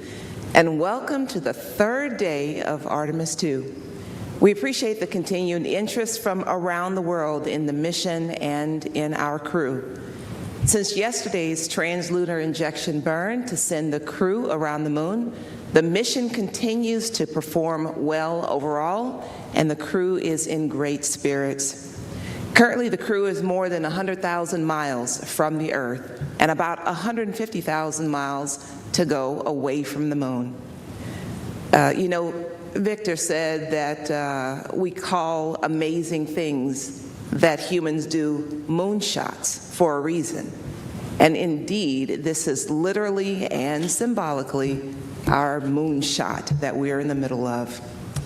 You know, it's great to get some very clear video and images of the crew yesterday, and the crew configured their cameras aboard Integrity, and we have some of the latest images to share with you. If you could call up the first image. This first one we got to the ground shows the unique vantage point of the crew as they look back at the Earth. It shows a backlit Earth revealing auroras as the crew heads towards the moon. It was taken by Reed Wiseman out of an Orion window, and it features two auroras, top right and left and bottom left, and zodiacal light, which is at the bottom right. It's visible as the Earth eclipses to sun. You know, it's great to think that, with the exception of our four friends, all of us are represented in this image. You could call up the next image, please. This one shows Earth, as you can see, the Terminator line. And Reed also took this photo after translunar injection burn yesterday. What an amazing shot that he shared with us here. So we continue to learn all about our spacecraft as we operated in deep space with crew for the first time, and it's important to remind ourselves of that as we learn a little bit more day by day. So, Judd, if you could talk a little bit more about details. All right, thanks, Lakeisha. Let's see, so when we last left yesterday, after the translunar injection, the crew did some press conferences with the media. They did a detailed inspection of their windows. They also had planned medical conferences, and while they were sleeping, the ground did some looking at the crew module and service module, a survey to just see how the vehicle is doing from an external view. We also continued some OpComm passes, so the optical comm antenna that we have on board to downlink high-rate images. We were able to do that overnight. This morning when the crew woke up, they had their normal planning conferences, and then they were able to do their family conferences, so they were to talk to their family. And they also did another noise characterization of how loud the toilet was, so they performed that. We had planned today a trajectory correction burn for OTC-1 is what it's called, orbital trajectory correction. The systems are doing so well, navigation and propulsion systems together, that was not needed, so we'll roll that in to the next planned trajectory correction tomorrow. And I'll hand it over to Howard to talk any specifics on the Orion systems. Thanks, Judd. Great to be here again. Let's see, our subsystems continue to perform very well. Everything is nominal and as expected, so really good to report that today to you. As Judd said, we did the translunar injection yesterday, and we get a chance to look at the data, and the propellant usage was within 5% of our predicted usage limits. So it was really good to see it go so well, and the performance for that 5 minutes, 50 seconds was outstanding. Let's see, across other subsystems, no issues relative to solar array and power generation. The air revitalization system is doing very well. We are scrubbing CO2 at very good, healthy levels. We're keeping the humidity in the right range. And the crew, obviously you've seen, looks like they're enjoying their time in the cabin. And across various other subsystems, like I said earlier, we're performing as expected or better in some cases. Now we are working through one issue with the SM prop in terms of pressurization. So we have helium that pressurizes the propellant tanks, basically pushes out the oxidizer and the fuel in order to make some of the major burns. And so we had to shut off, isolate one of the branches. We have redundant branches in the system. No emission impacts. This is why we build redundancy in the system. But we're evaluating that. We're looking at that. That's maybe something you heard on the loop relative to what we need to do to isolate this particular branch. The second branch is ready to go. And when I say no emission impacts, we're able to perform the rest of the burns across the mission without doing any regulation, what we call blowdown mode. In other words, there's enough helium pressure in the tanks itself that we can push out the oxidizer and the fuel without needing to regulate or require more helium from the helium tanks. So overall, our redundant capabilities are providing the coverage that we need as we move across the mission.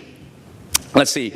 Yesterday also, I think somebody asked this question, but the crew was able to exercise. And I said yesterday, I think we talked a little about any performance implications on the guidance navigation control system and talked to our experts, and there were no implications on that. So performed as expected in terms of what we thought the forces that would get imparted when the crew does the flywheel. That we addressed that very clearly through our design, and I'm happy to see that performance held up very well. Let's see, I have, I guess, my own couple images that Lakeisha showed you some, and I have a couple of my favorites. So the first one is just awesome to see from our spaceship. Out the window, our beautiful home planet, the Earth. I believe Reed took this picture, and it just brings a lot of great emotion to me, and to see that picture being taken. I know there's a lot of other pictures that we're going to see that are just going to be outstanding and fantastic to be able to enjoy. And then the second one, I had not seen the crew in a while. I've obviously heard them, but to see them in the interview, I do believe that I think Jeremy is too comfortable that way. I'm not sure he's working that hard, so I'm going to have to check to see if he's doing anything more than just laying there on the side here. But great to see the crew, great to see their smiling faces, and hear them talk about their experience already so far. And I can't wait to talk to them when they land home back Earth. And I think that's it for me today. All right, thank you. We will go ahead and start our Q&A session. If you're in the room, please raise your hand if you have any questions. And if you're on our phone bridge, please press *1. We'll start right here with Mark in the back. Hey, hello everyone. Good to see you all again. Mark Strassman with CBS. John, I want to ask you a question, if it's okay. You know, there are millions of Americans, unlike people in this room, who are just catching up with the fact that there's a moonshot going on this week. Who knew? So I want to just sort of scoot ahead to Monday's milestone, the lunar flyby. Why does it matter? What do you hope to get out of it? So it matters because, you know, the whole point is to go back to the moon. The whole point of this mission is a campaign to get back to the moon. And the being able to see with human eyes the lunar surface is a huge milestone, right? And that just articulates the point, you know, that we're going back to the moon, we're going to stay there, right? And so this is the first step towards that. We'll obviously build upon that. We'll get eyes on the moon, kind of map it out, and then continue to go back and enforce.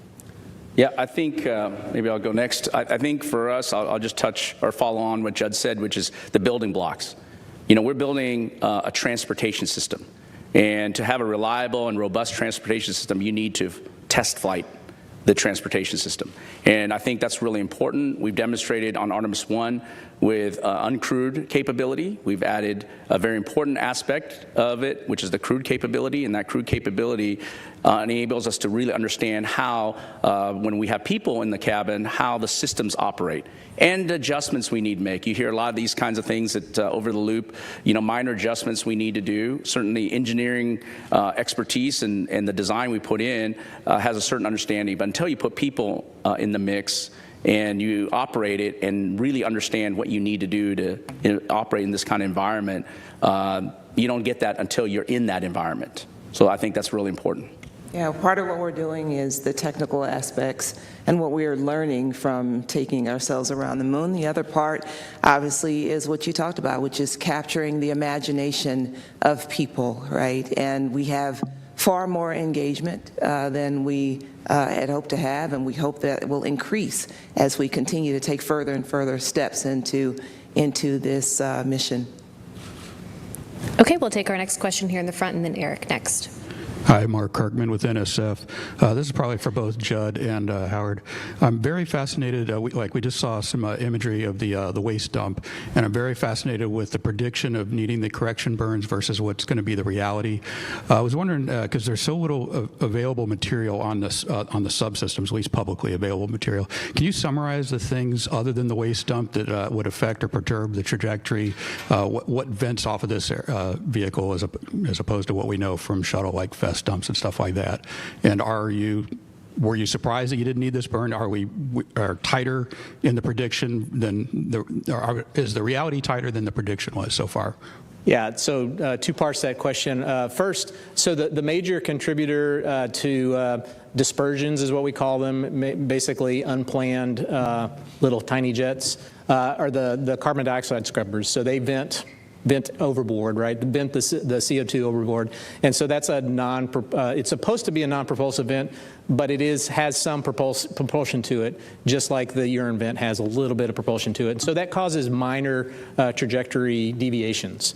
Were we surprised that the orbiter correction or the trajectory correction was a no-burn? No, not at all. I mean, it's well within bounds. What happens really is we have a threshold by which, if the required correction is low enough, that means that our fidelity on our lowest thrusting jets, our reaction control system, it's just not worth it, right? And so we'll just build up more errors and fix it on the next trajectory correction burn. I think it's really good to see that we don't need these minor correction burns. It shows that our navigation performance and our ability to get ranging has been outstanding, and that these venting things, whether it's wastewater or the life support CO2 venting, doesn't cause the disturbances that are greater than what we would expect in terms of our performance. And I believe, I think we might have skipped maybe two. I know we skipped one correction burn on Artemis 1 already. And so it's not unexpected, and so the flight control team gets an opportunity to determine when the delta V is very small, whether we actually need to execute that burn or not. All right, folks, we're going to go quickly to a break. We'll come back and join NASA right after this 2-minute break.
All right, folks, we're just geeking out over Victor Glover, just a decorated pilot who's aboard the Orion capsule. We'll get into that maybe later, but let's go back to NASA Live right now. technology. I wanted to refer back to the external survey you did with solar array cameras of the Orion and the service module, just to see if you saw anything initially of concern that would have been damage to the exteriors, or it looks good. Yeah, I have not personally seen the photos from our survey. I did watch it a little bit on TV as well, but I have not heard anything that we're concerned about, Mark. I think we will continue to go to fine detail and look at the pictures. Our thermal protection system team is doing that right now, and they'll give me a report out tomorrow morning and show me anything that they found relative to any damage, but we don't see anything relative to the back shell panels or anything like that that would cause anything of concern based on a preliminary understanding. Okay, Jackie, go ahead. Hi, Jackie Waddles, CNN. Thanks for doing this. Quick question for Judd or Howard. I understand that during the latest communication with crew, they were talking about mopping up some kind of leak with towels. I'm not sure I understood exactly what was going on. I'd love some insight there. And then tomorrow, there's a couple of things on the schedule I'd love to hear more about with this manual piloting, test flight test objective, and a selfie moment. I'd love some insight into what's going on there. Thanks so much. Sure. So mopping up water. So it's not uncommon for whenever they're filling drink bags for a little bit of water to come out. The particular incident I think that the crew was talking about likely was as we were filling the contingency water bags. Whenever we had to fill them, there's a straw and a syringe, and you put a towel around it to make sure water didn't come out. There's also a feature of the potable water dispenser such that when you turn the valve off, it still dribbles out water for a little bit. So those are probably the couple of things that they're talking about. As far as tomorrow's objectives, manual piloting, so we're going to do two different modes. It's called 6DOF and 3DOF, 6 degrees of freedom and 3 degrees of freedom. It's different thruster modes of how much control that you have in all the axes and translation. So we're just going to it's another test objective of how the vehicle handles. And selfie, I think that's probably a selfie of the Orion vehicle with the cameras. Yeah, very similar to what we did on Artemis 1, where we had, I think, the biggest selfie stick in the world and allowed us to take all those beautiful pictures. We were originally intended to have those solar array cameras do the survey that Mark was referring to that we did today, but because we were performing so well that we were able to use one of the arrays as a selfie stick, and so that was terrific. All right, we'll head to the phone bridge for a few questions. Our first question there is from Joseph Howlett with Scientific American. Hi, Joseph Howlett here, Scientific American. I'm curious about how the crew is faring on board, how their spirits are. I was surprised that they only got to talk to their family now, and how did those conferences go? Yeah, so we'll say a little bit about that. They are in great spirits, and they are really excited about the opportunity to be there and what's going on. Obviously, they've been very, very busy the first couple of days, especially leading up to translunar injection. But now that we've gotten through that, that's why there's been an opportunity for them to do things like have a conversation with their families. And in terms of the great things that are going on, they did get awakened this morning with a song called In a Daydream by the Freddie Jones Band. So there's a lot of fun things going on in addition to a lot of hard work. Okay, our next question on the phone bridge is from Micah Maidenberg with the Wall Street Journal. Hey, I just had a couple of quick ones for Judd. Judd, I wanted to make sure I understood this lunar science observation period. So during that 6-hour period, that's when Orion's traveling around the far side of the moon for the entire stretch of that, or not? And do you know approximately when on Monday that 6-hour period begins, like in Eastern or Central Time? Thanks so much. Yes, I can get that for you. As far as what we're doing, it's essentially when we start our closest approach to the moon, it's pretty much the entirety of that day we'll be able to see the moon. And so what we're doing is we're doing visual observations, taking camera shots of the moon and the like. As far as when we start it, it's going to be UTC of around 1830 UTC on the 6th.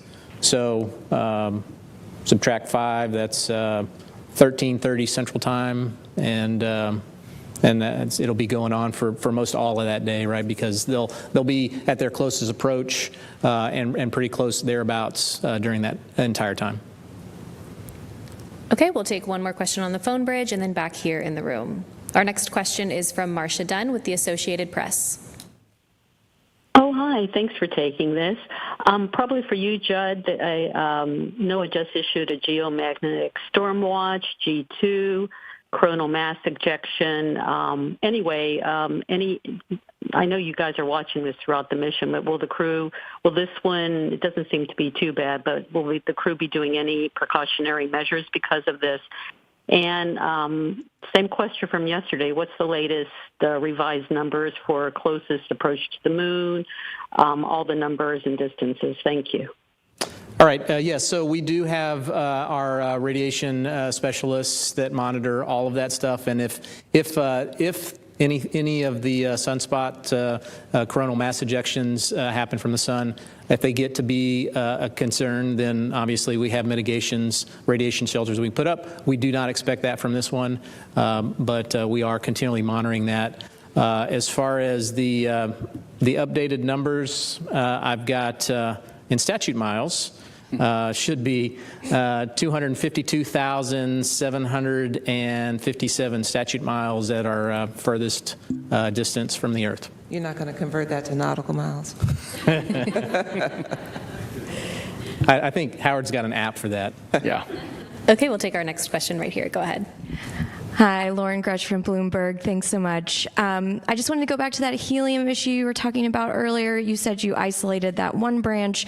Just wondering if there's any concern if the second branch that you're relying on now has a similar issue, or is that redundancy you mentioned earlier, would that kick in for this problem? And then I've just been listening to the loops, and it sounds like there have been various, I guess, sensor issues or issues that are...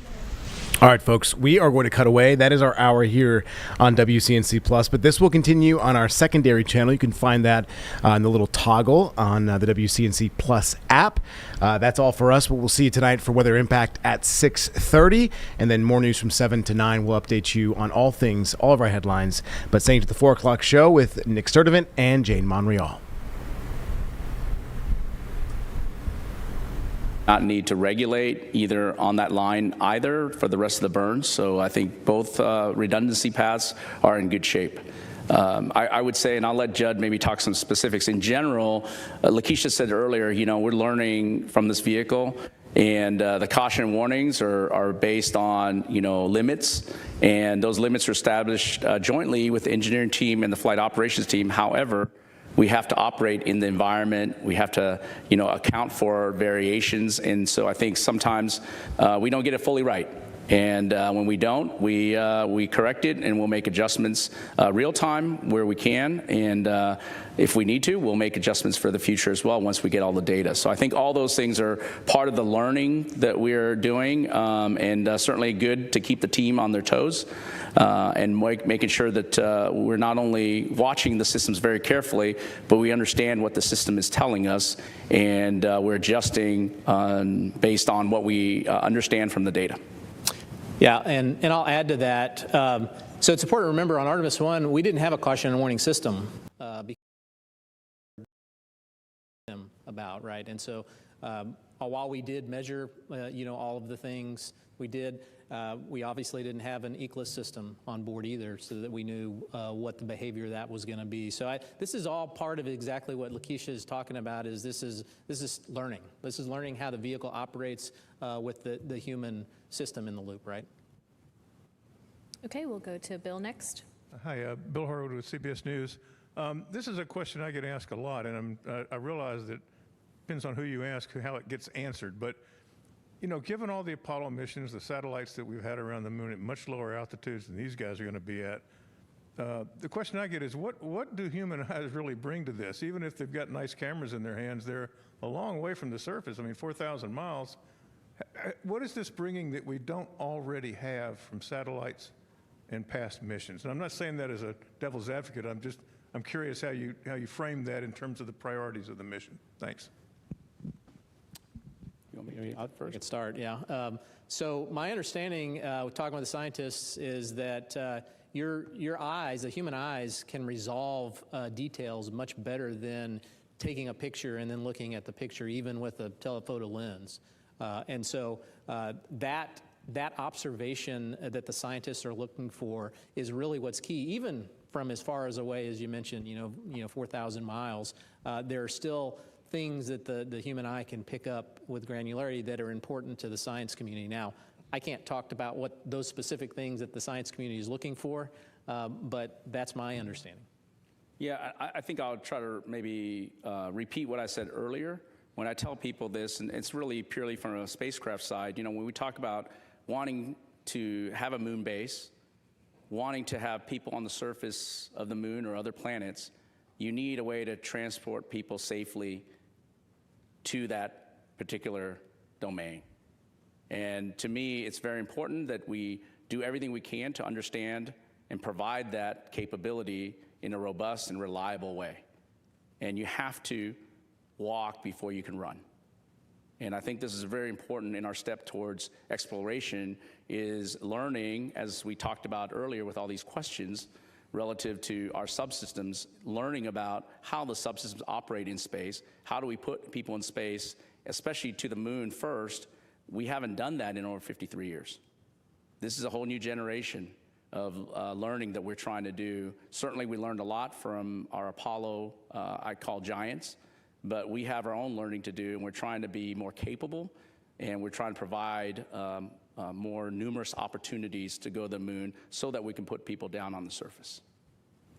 All right, we'll take our next question right here. Go ahead. Hi, Michael Adkison, Houston Public Media. I know you guys are all too familiar with the Apollo 8 comparisons to this mission. They obviously did their Christmas Eve broadcast, and Sunday is Easter. We're in the midst of Passover, and Ramadan even was a couple of weeks ago. Are there any plans to do any sort of downlinks to mark the occasion or anything like that? There will be an opportunity, obviously, to hear from the crew, and we will be having a conversation in terms of what they intend to share with us. They are always inspirational in their communication with us, and we're really looking forward to that. Okay, we'll take our next question right here in the middle. Hi, T.G. Mascaro with the Epoch Times. Thank you so much. My question, Howard, what specific things have exceeded your expectations in terms of the Orion spacecraft? Well, that's interesting. I would say that, just how happy and how well trained the crew is and our teams are to just work through just minor issues that we've had. To me, it's not so much an exceedance of expectation. I expect that, but just to see it in play, just to see how well that's working out. And of course, I expect our spacecraft to perform, but you never know. This is why we have a flight test, and it makes me very happy to see that although we have some minor issues to deal with, the team operates very well with the crew, both on the ground collectively between our mission evaluation room, our flight control team, and with the crew together, working together. And of course, the spacecraft is responding in a way that, of course, we knew about from Artemis 1. Every spacecraft is different, but the process is the same, the rigorous testing that we do and the analysis we do. And so I would say that it's always good to beat expectations. Richard Two of the Post newspaper. A question for Judd. Talking a little bit like a different aspect of this, so that with the MCC, can you talk about so many moving parts make this mission successful coming out of that department? What's the tone and the consensus of the controllers, the directors, as they see this mission transpire, and what are they thinking as far as how things are going so far in the mission? So my sense is that there's a lot of people that are very excited right? And excited not only for the overall general, objective that we're going back to the moon, but also just from, there's a lot of time that people have invested in training for this mission, developing the mission, being able to work well with all of the teams together, and to see that come together, I think there's a lot of excitement there, and it shows. Going off that question, just curious, the technology's changed so much in mission control from the Apollo days to Artemis. Is there anything that you all have learned during this mission? Have you made any changes in mission control? We see the astronauts are making changes on the fly. I'm just curious to know if any changes are being made in mission control as well. Yeah, I mean, I think you hear it in all of the funnies we see with sensors, the way they behave, the way the systems behave. That means that we are all reacting to that, and we are developing on the fly different ways than we originally thought how we would operate the vehicle. And so that is always an iterative process, right? And I think you're seeing demonstration of that in real time, and that we're iterating on not only learning about the vehicle, but also how to iteratively operate the vehicle as well. Okay, we'll take another question right here in the room. Yeah, hi, Beverly Casillas for Space Scout. Thanks again for doing this. Two quick questions. The first one, so we heard that the optical communications demo is already being used to downlink some imagery from the spacecraft. It sounds like that happened overnight. Are there any plans to potentially do any transmission of live video during the mission? And is that something we would get to see, if so? And then a second question, because it sounds like Orion's maneuvering has been really precise during the mission so far, what are you hoping to learn during this mission about guidance and navigation and PNT in the lunar environment? And is there anything that you're kind of already learning about that process? Thanks. So I'll take the first part. For optical comm, the way the trajectory is set up, unfortunately, the only passes that we have with Goldstone are when the crew is asleep. And so anything that we have downlinked would be just video that you're already kind of seeing, higher resolution of the spacecraft looking back at either the moon or the Earth. And so for that purposes, we're really going to just use it for high-res video downlink. And then your second question. I think I'll take the. Yeah, why don't you take that? Yeah. Can you repeat your second question? I think you said something. Perked my ears. Guidance, navigation, control. So. Yeah. Can you yes. repeat that, please? Yeah, I was just saying, because we've seen how precise the kind of trajectory planning has already been with, not needing to do this correction burn, have you been having any learnings already about navigation and PNT with the Orion spacecraft and like ground systems during this mission? And is there anything at the moon that you're also hoping to kind of learn and experience on that front? So, we're using very traditional navigation instruments, so star trackers, the inertial measuring units I talked about yesterday. I think those are, we expect them to be precise. They're tried and true navigation instruments or sensors that are on a lot of spacecraft across the board. I think one of the things that we may have not talked about a lot is we have a capability on Orion to navigate without ground comm.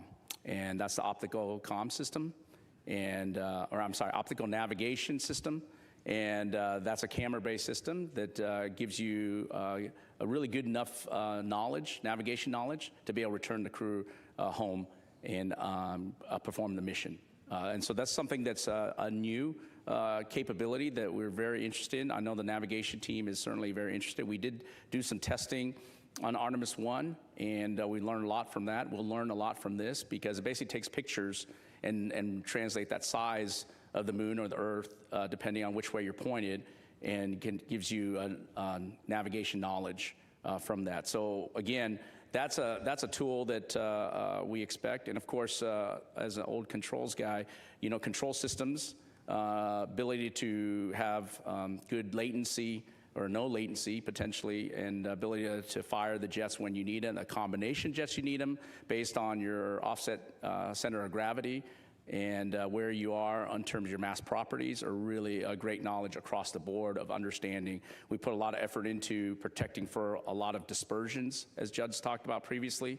And of course, when we encounter those dispersions, being able to control our spacecraft through them is really important as well. So all that we'll be learning. We will learn a lot, even though we have very good instruments, even though we know we have good control laws, we've implemented algorithms. Every mission is a great learning event, and it's really great to see that the precision of the work we put in is being replicated on orbit. And I would add to that, in addition, as good as the sensors are on Orion, we still have to do ranging of the vehicle to update its state knowledge every once in a while. And so as a lessons learned from Artemis 1, we have a new suite of tools on the ground that are able to process that ranging data. And also to hopefully, what we're hoping to learn is to back out all of those, minor dispersions from, non-propulsive events that are a little bit propulsive, so that we understand that can characterize all of the error sources of the navigation state. Okay, we'll take another question here in the room, and then we'll go back to our phone bridge. Go ahead.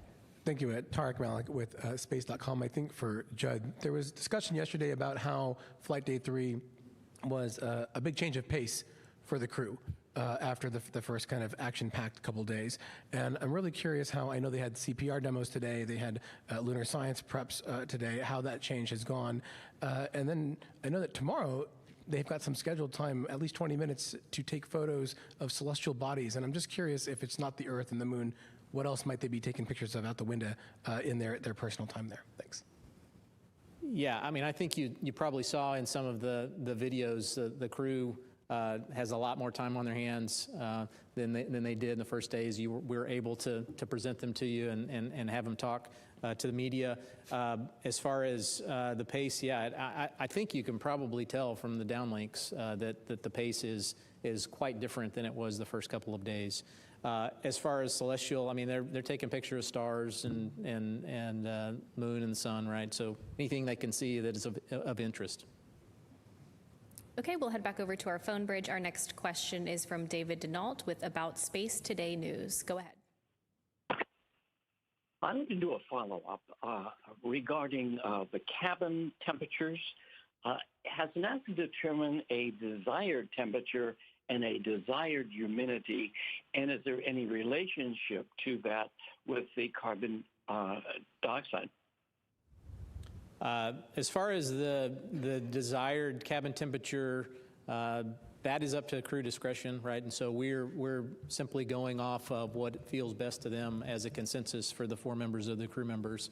And humidity, we have to have some amount of humidity. I think we mentioned earlier for the carbon dioxide, we don't want it to be Arizona dry, I think is the term to use. We certainly want, but obviously the crew doesn't want it to be Houston humid either, right? So, yeah, that's about right. Yeah. About 70s and about 25%, somewhere around there. Yep. Yep, they're comfortable. Okay, we'll take another question from our phone bridge. Our next one is from Allison McGraw. Go ahead.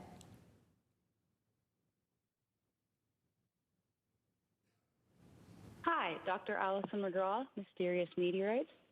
Congratulations on the continued success from a giant leap for planetary science. My question is, given the crew's training with the CLO, or Crew Lunar Operations, what geology or image targets are first to be taken of during the lunar flyby? Thank you. I think we heard your conversation about images supporting geology. Yeah, so the crew is definitely going to be preparing themselves during the lunar flyby and during the time that they are going around the moon to take images. They are actually working now with the science team that has gotten underway, and they are doing preparations and working together to figure out what will be of interest and what they expect to see on Flight Day 6. And so that coordination continues as guided by our science team. Okay, we'll go ahead and come back here to the room. If I can get a show of hands, how many more questions we have? Okay, we'll jump right over here. We'll take a few on this side, and then we'll come back over to this side. Hello, Dan Lenahan from the Naval Postgraduate School. You've talked about this mission being a flight test program and an envelope expansion. And with the importance of the International Space Station, can you maybe talk about how the systems in Orion were originally kind of tested out prior to this mission in order to kind of succeed? Yeah, I'll start with the Universal Waste Management System, or the toilet. The same toilet was flown on space station. I think the crews there were able to operate it for roughly about 2 weeks, if I remember. And so that was a really good, important test in a relevant environment against our toilet that we would be able to fly to the moon with. So that's one piece. I don't think there's probably smaller equipment, like, for example, the CO2 removal system. The heart of it is these amine beads. They absorb CO2 and then we vent it out. The same technology is on the space station, different way on how they approach it, but very similar in terms of absorbing and desorbing of the CO2 that comes from us humans. And that was also a really good foundation to stand on in our confidence associated with ability to remove CO2, although in a different manner on board our spaceship. So those are two probably the big items that I would translate between what we've learned from space station and what we've applied for Orion. Okay, we'll take our next question right here and then right behind you after. Thank you. Jonathan Seri with Fox News. I'm interested in the medical equipment on board. How did the CPR demonstrations go? How did the other demonstrations go? And then if you could explain Avatar. I understand what it is, but I don't understand how the chips interact with the cell samples. If you could school me on that. So they haven't done the CPR demo as of yet, or at least as I started the conference. So that's later on today. Avatar. So we don't have a science representative here with us today, but as best I understand that Avatar is actually analog tissue samples from the crew members, and they have been brought on board, and there's going to be an expectation that they'll be evaluating those samples for how they react to the environment while they are on this mission, including reaction to exposure to radiation as well. And so when it gets back, we'll be very interested to understand what they learned, both from the crew themselves as well as their avatars. And Jonathan, if you need anything else on that, we can get it to you after the press conference. That'd be great. Thank you. Go ahead. Robert Coppinger, the British Interplanetary Society's Spaceflight magazine. Do you have any information on the status of the CubeSats that were deployed? Sure. All 4 CubeSats were successfully deployed on the planned timeline about 5 hours after launch. There has been positive communication with 2 of the CubeSat satellites, the one from Saudi Arabia as well as the one from Argentina. And then in terms of how they're faring, at this point, it would definitely be best to reach out to the payload owners in terms of how they're doing. But they absolutely were deployed as expected. Okay, we'll take another question over here, and then we'll head back over to the right side of the room. Hi, Katrina Miller from the New York Times. Any milestones we can expect for the rest of today? What are you 3 focused on for the latter half of day 3? Sure. As was previously mentioned, we have the CPR demo. We'll have another press conference with the crew. They'll go look at do their med kit evaluations of what they have on board. Also, we have, as far as communications with the Deep Space Network, we're going to test out again the emergency comm mode in a more deliberate fashion. And I believe Jeremy has a press conference with so it's a CSA press conference, and then some more planned medical conferences. Okay, we'll take our next question from Will. Go ahead.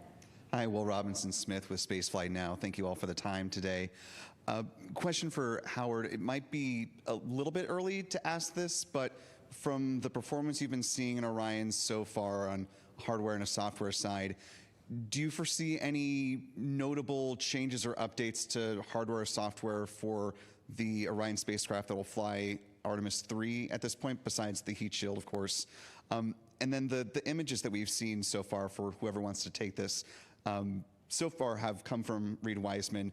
Don't know if that's just happenstance or, if the other crew members are getting good pictures, but will we see a variety of the photography skills in the days to come? How is that kind of being decided and divvied up at this point? Thanks.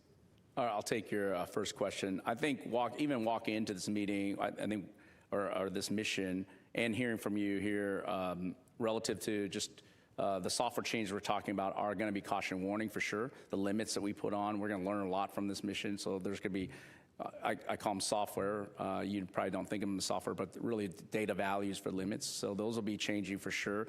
We have not seen any issues with our flight software. The actual code itself. Of course, we'll learn a lot more as we go forward the next few days. Hopefully, we'll find nothing. But we don't. We'll make some adjustments if we need to for Artemis 3. Our software development is still a few months ahead of us in terms of completing it. We've got a lot of the software done already. Of course, we've got a lot of software for Artemis 2. From a hardware perspective, there's a lot of learning. These, I would say, minor issues that we've encountered and these isolation valves, et cetera, we're going to go check those out and try to get the root cause. And if we have any things that impact our ability to fly at Artemis 3, we will work that. Hey, Howard, why don't you also touch on the different camera capabilities to include the mobile phone cameras, et cetera? Yeah, so from an image perspective, before maybe Judd talks about who's going to take pictures, if you might or may not know that we have iPhones on board for the crew members, and they're able not only the Nikon D5s and the Z9s that we have on board that we preloaded already, they were able to also take some iPhones as well. That's what Lakeisha's referring to, and so they'll get some great images from all those cameras. And I'll let Judd talk about who gets assigned the best pictures. I don't know. Yeah, I mean, I think it's probably just happenstance that you've seen, Reed's pictures. Every one of them are going to be taking pictures, and I'm sure once we get, are able to downlink all of the pictures, I think you will see a suite of pictures from all of the crew members. Okay, it looks like we have one more in the room. Do we have, okay, we'll go ahead and take one from you, and then we'll head back over here. Thanks. Hello, Kaya Burgess from the Times of London. With the loss of signal as they go behind the moon, is there any plan in the future to try and overcome that for future missions, to try and use kind of satellites at Lagrange points or wherever it might be, so that in future that communication behind the moon will be possible and you will never be out of signal in the future? Obviously, it's been possible for Chinese missions that have landed landers on the far side. Is that something that you will be looking into? So I'll just mention, as part of the administrator's Ignition initiative, he has talked about all kinds of different capabilities that we are going to try to add in a stepped approach to include capabilities on the surface on the moon, as well as communication capabilities. And relay capabilities will be absolutely a part of that for supporting us in the future. Okay, we have another question right here. And do we have any additional questions after this one? All right, one last question in the room. Thank you. Rod Pyle at Astor Magazine. Similar question. How long do you expect the blackout to be during the flyby? And given that there's no burn back there, is there any reason to be chewing our pencils? And is there anything to learn from the timing when they come back out and you reacquire signal? Thank you.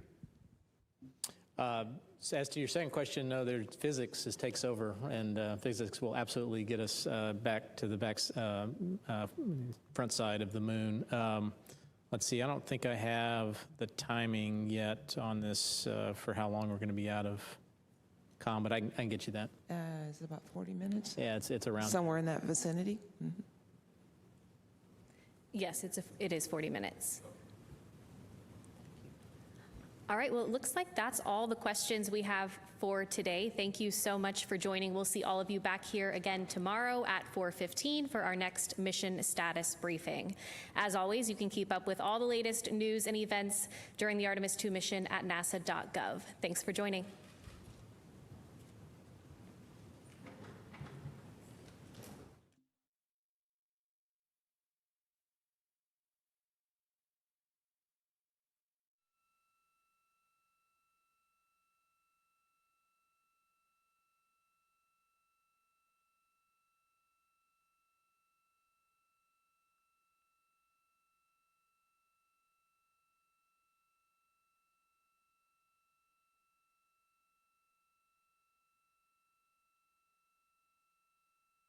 Hi, everyone, and welcome back to Artemis Mission Control here at Johnson Space Center in Houston, Texas. This view coming to you live from one of the solar array wing cameras on the Orion spacecraft, looking at the European Service Module and the Orbital Maneuvering System engine, also known as the OMS. We are 1 day, 21 hours, and 49 minutes into the Artemis II mission, the first flight of humans aboard the Orion spacecraft.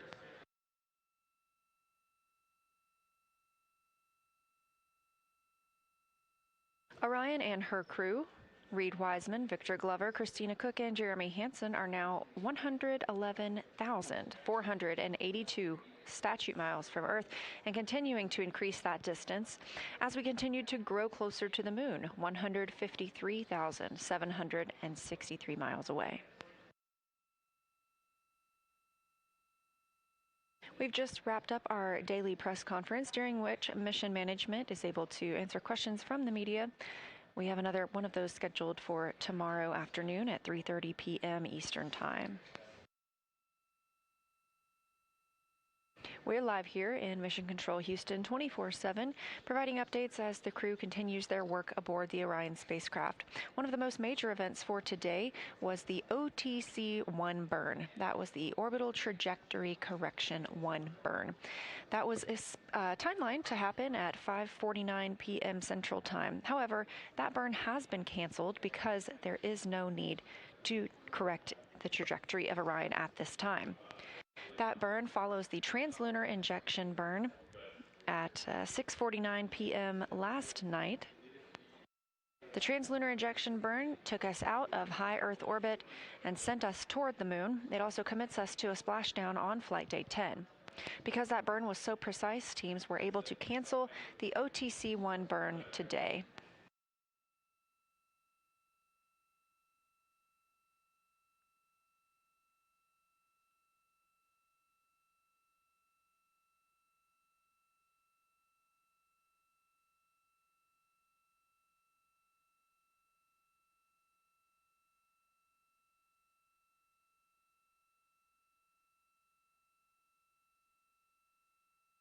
And a quick correction, the briefing for tomorrow afternoon is at 5:15 p.m. Eastern. This is the channel you'll need to look for that on, and we will continue our communications and coverage on our second YouTube stream.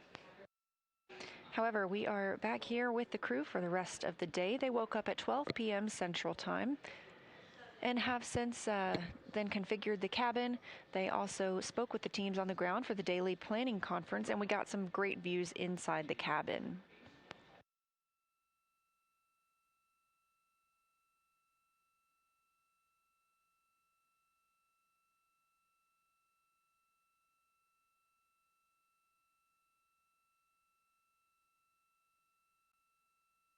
With that burn cancellation for today, the crew now has a little more free time on their schedule after having a very, very busy first 2 flight days with launch on April 1st and translunar injection burn on April 2nd. They do have a handful of timelined events for today, however, including filming a video of the potable water dispenser. This is how the crew accesses water during the mission. There are 4 water tanks on Orion, and they are able to fill drink bags as well as rehydrate the food that they eat while on the mission. As this is the first time we have crew living and working in Orion, the team's timelined an event for them to video themselves filling up those drink bags, filling up a rehydratable food bag to help us understand how the system is working in orbit.